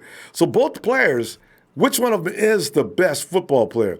That's when you got to make a decision. So you're trying to tell me that Josh Allen is not athletic enough to put his hand in the dirt? No, I'm just saying he hasn't been. He's an OLB. Well, his sacks didn't come when he was playing OLB. Doesn't Kentucky play a 3-4? Who play what? Doesn't Kentucky play a 3-4? I don't think they play a 4-3. I have no clue what defense they play. All I know is I've watched Josh Allen come off the edge. I've watched Josh Allen. But he was standing up. He was standing up, though, right? What's it matter? What's the difference? You're trying to tell me he can't. It matters. Really, Ronbo. Hey, I know you think I'm in some fantasy land or something, but I think you should know the difference between a 3-4 and a 4-3 defense in order to make that kind of conversation. Would you tell me? Why don't you tell me then? Okay, the formation up front, 4 men. I know the difference between the formations. I mean, what defense does Kentucky run? 3-4 or 4-3? I think it's 3-4. Well, but you don't know. Why don't you know? Because I've watched them. If you don't know about it. No. It could be the base package. When I've seen them play, I'm not sure if that was a package or is that their base defense, but I do know that Allen was standing up on every play I've ever seen him doing well with. This is why I'm saying I don't think he's a hand in the dirt guy. Now, if he was, that'd be great. But I'm thinking Sam linebacker if he comes to the 49ers would be the best thing. But I'm pretty sure it's a 3-4. Well, right, but yeah, okay. Well, whether he is or not, I'm just saying he can still come up and play the edge, whether he needs to put his hand in the dirt or not. Okay, you're just not going to accept the fact that they're 2 different defenses. Fine, No, yes, I he can do it, that. Mike. He can do it. I Okay. I understand it. I mean, if that's what you want to use to try and say, hey, look, Mike doesn't know what he's talking about. I'm just saying, you got to know that 3-4 outside linebackers are not ideal in the 4-3 defense if that's all they've ever learned. The guy in the 4-3 defense is probably going to be a little more adept at it. And Nick Bosa wouldn't be as good in the 3-4 as he is the 4-3. You see where I'm going? I'm not trying to say anything more than that. I'm just letting you know there is a difference. But I know that, but that's what you're not comprehending is it doesn't matter with Josh Allen. He can play either one. Okay. that's fine. I mean, maybe you're right. It could be. It's not normal the case, but I mean, yeah. All right. Anyway. Hey, April 25th, it's coming. Yeah. And I'm glad you record all this shit, man. I told you everything they're going to be doing. And it's going to be, and everything they do is going to be not nearly close to what you're saying. Well, and for sure, everything you're saying is absolutely accurate, which has got to be. What I tell you, the Cardinals taking Murray? I do like your confidence. It goes together with what the things you're saying, of course. But are the Cardinals taking Kyler Murray still? You think? Yeah, absolutely. You know, Mike, here's Mike, what you got to understand. It's a PR thing now in Arizona. They don't draft Kyler Murray. They can liable to burn that place down. Listen, Mike, we got to go, though, because we're out of time. I know. Your head's all in the wrong place with all these. You're going to level up with me soon enough. I'll help you make some money when the I look forward to it. All right, man. Have a good night. All right, okay. Are you kidding me, dude? Caller. Oh, God. No, Mike I cannot believe you made that joke. Oh, my God. See, and if the wrong person in the wrong position makes that kind of joke, it gets printed up, modified, and put on evening news. Justin! Can I just say something to color? I hope Mike is listening.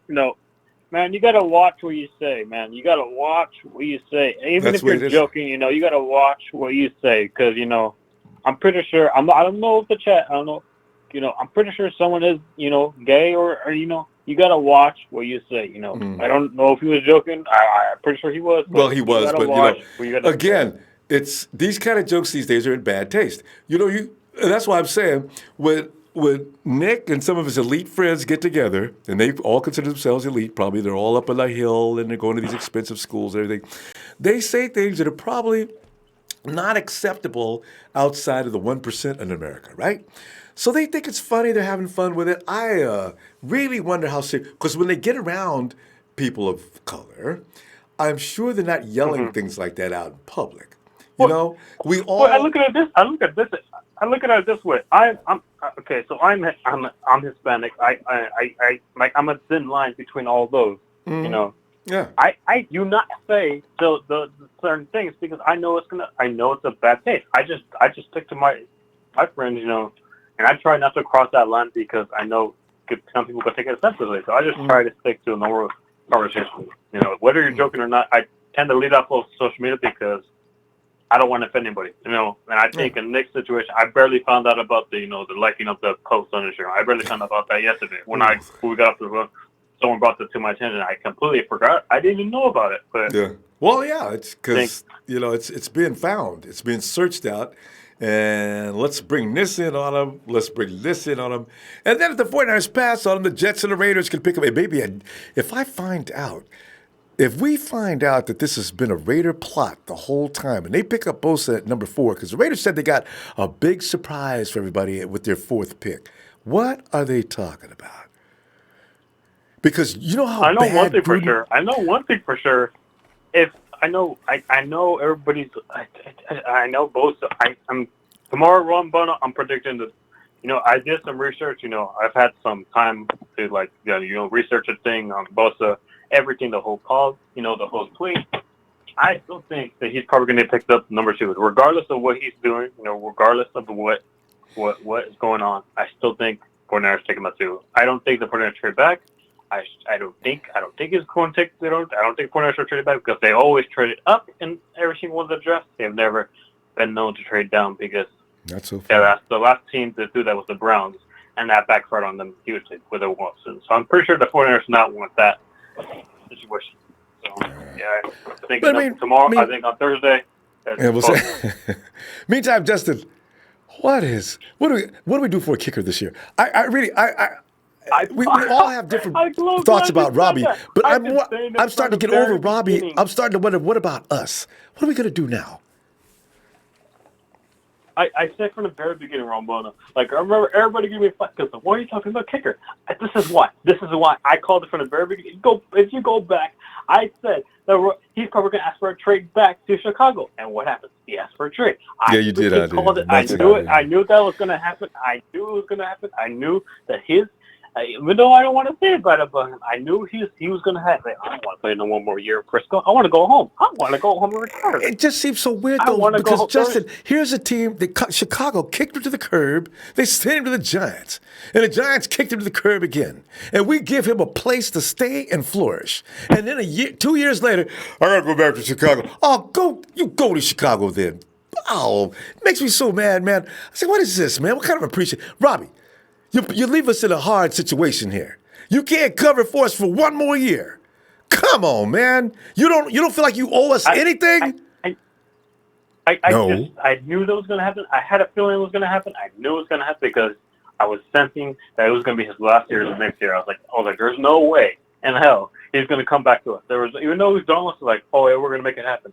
I blamed John Lynch, but then I don't, because I knew that he had a mindset of going back to Chicago, and nothing was going to change that. Once you have a mindset, that's like this. Once you have a fixed mindset on doing something, you're gonna quit that goal no matter what. People may pull you to hey, do this, but once you have that fixed mindset, you're gonna end up doing it. He had that fixed mindset, go back to Chicago, and he wants to go back to Chicago. I don't know what we can get out of him. Justin, you can tell he's torn. He's battling with it, though. He wants to go back to Chicago, just like you say, he really wants to go back badly. But at the same time, he probably feels like he's obligated to the 49ers, at least some. So, your mind is like going nuts. Wifey's on the phone saying, listen, Robbie, at the end of the day, you don't owe anything to anybody but your family and yourself. Let's go. Make a decision. Come home. If she may be doing that to him. 100%. Isn't he married? Because if he's married, I'm pretty sure his wife probably has gun in his ear. If that's the case. No, he's got 3 children. Yeah, he's married. Yeah. Yeah, so there you go. So I'm pretty sure his wife was like, you got to come home. You got to come home. Or she said, Robbie, I don't want to uproot the kids and come to the West Coast. We've already been through this. Okay? Oh, but I miss you so much. Okay, I'm coming home then. You're going to do what? I'm coming home. I'm pretty sure it was the wife. I'm pretty sure, Rombona, from experience, you got to keep a happy wife equals happy life. So I'm pretty sure it was that way. For sure. Absolutely. Yeah, so I'm pretty sure. But I just know, man, on both, it's a guarantee that, I didn't agree with the Justin Vogel signing for the punter. I still think we need a punter. I still think we need a kicker. We got troubles in special teams. 41.6 against the Packers. During 16 games, that's when he was cut and signed to the Browns, to the practice squad. Not only was it a bad signing, it was a ridiculous signing. Because I'm like, are you kidding me right now? See, Justin, that's what I'm saying. We get the team together, and the special teams falls apart. Can we please somehow get this all together? It's good. I'm saying if that punter is available from this team in the late round, you got to take that guy. You got to take him. Have you seen him? He's bulked up. He hit his bulk up. Not only probably he could punt, he probably can make some hits too. Maybe it's changing. That guy probably he get some hits. I'm just saying. I don't know what round we should get him at, but I know we need a kicker. I take that back. I don't think we should get a kicker in the draft this year. I think we should. We can't afford to. We got 6 picks. Justin, we got to stop though. Maybe let's wake up tomorrow into a better day. God, Jesus, I hope so. Well, I know we signed an old lineman for freaking the Falcons. His name is Ben Garland. There you go. So to protect Jimmy G, that's a good signing. I haven't seen film on him. I got to look up that. We got to see. He's 31. Well, you know what? He knows Shanahan's system. That's a big plus. So you have to train him. He can come in there and fall into place. But we got to see. But you know what I'm worried about? I'm sorry. The one thing I'm worried about Garnett and Thomas being shipped off, because with the signing of that, I'm wondering where Garnett fits. on wondering where Garnett fits in because he didn't do well last year. Yeah, but this guy's not going to beat out Garnett. He's most likely going to be there for depth. Garnett's not untalented. Garnett's like unable to play. That's his problem. Something's always hurt. Yeah. God. Anyway, Justin. Man, I don't know. Yeah. And the trade rumors were that Solomon Thomas could be traded to the Carolina Panthers. You saw that too? I knew that was going to happen. Anyway, Justin, let me see you tomorrow, man. I want to see if I can finish up a few more phone calls and get out of here. Hey, I sent you emails about the password. I got the password finally.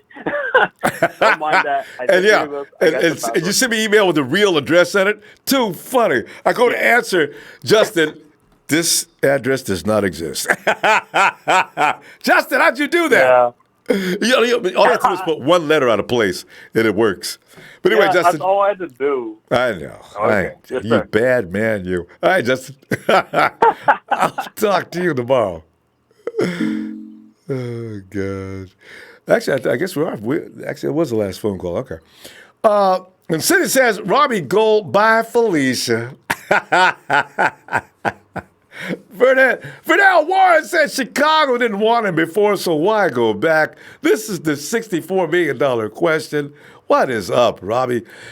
I think he just does miss his family. That's got to be it, mainly. He wants to be to a place closer to Chicago. He didn't specifically say that's where he wants to go, but he does want to be in that area. Francisco Linares says, did anyone else think it was weird Robbie was at Bears game in Chicago? No. Robbie is homesick. Niners could have got petty and stopped the deal with him and right there, but they offered him more money. What an ass. I know. I understand Robbie's doing all kind of public events and things like that. Showing, hey, Robbie Gould here. I'm trying to get back here as fast as I can.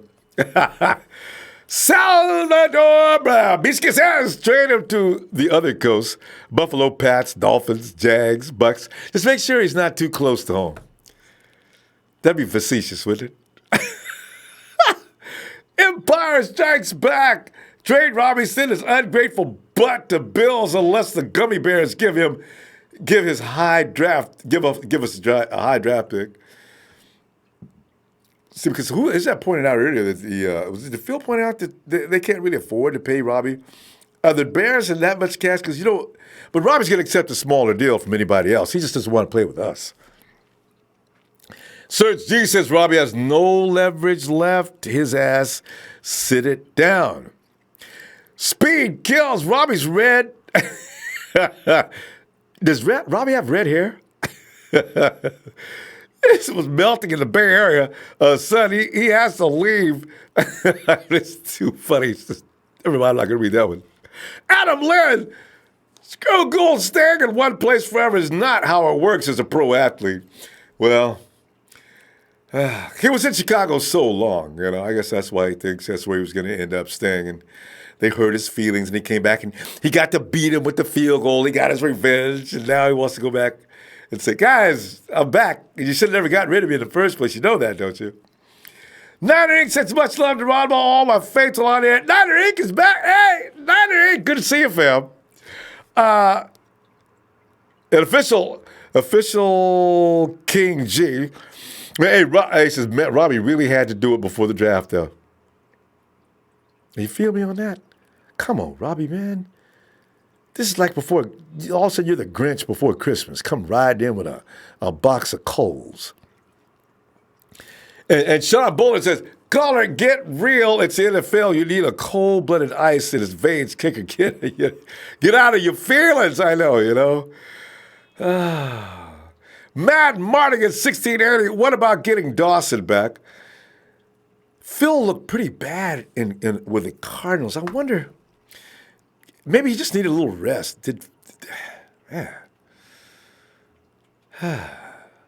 Wonder if Phil's still got it. Phil's 44, and between him and Matt Bryant's 43.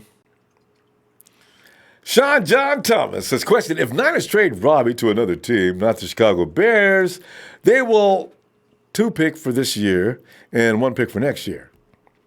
As good as Robbie is, he should actually fetch a nice package, shouldn't he? Because here's a guy that's pretty faithful. I almost said faithful. Here's a guy that's pretty much you can trust him, reliable to get things done. Robbie doesn't miss normally. I mean, he could be way the hell out there, too. Just wish this wasn't our problem. I mean, we got everything else. Looks like it's going to work out. It's going to work out. Getting better. Run game, pass game. Well, I know some people don't believe pass game, but anyway, defensive secondary is looking better. A lot of things are looking better. Special teams.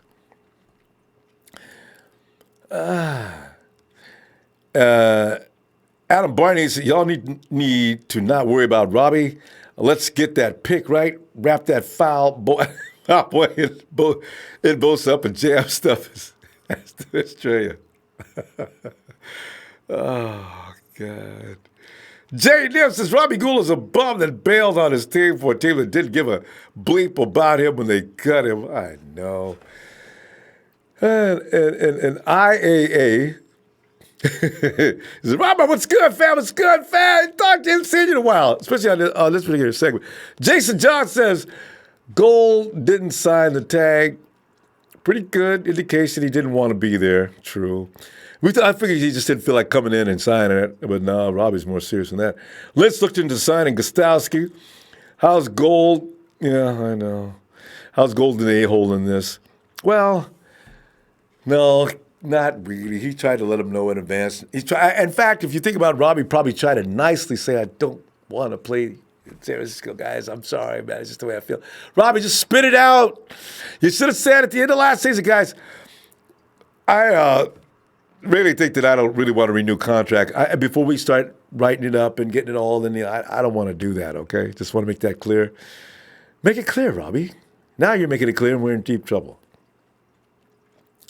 Coach says, hey, we signed an offensive lineman from Atlanta, Ben Garland. Did you cover that already? Yeah, we did. We know about Ben. Special story on that guy. He got drafted as undrafted free agent by, I believe, the Broncos. And he played a couple of seasons with them.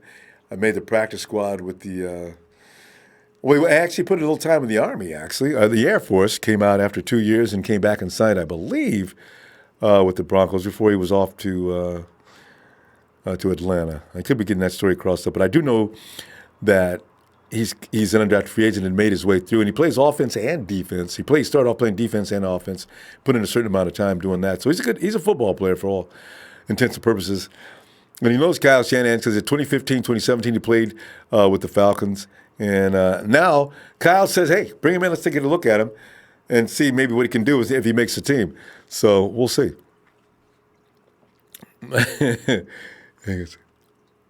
Oh! IAA says, stop by my job, bro. I'll hook you up with some good jambalaya. Let me. What? What? You a jambalaya? How about you got gumbo? All right, talk. Fam, it's going to be a better day tomorrow. Please hit that like. Because I like you back, right? Have a great night. Red Gold Dreams, baby.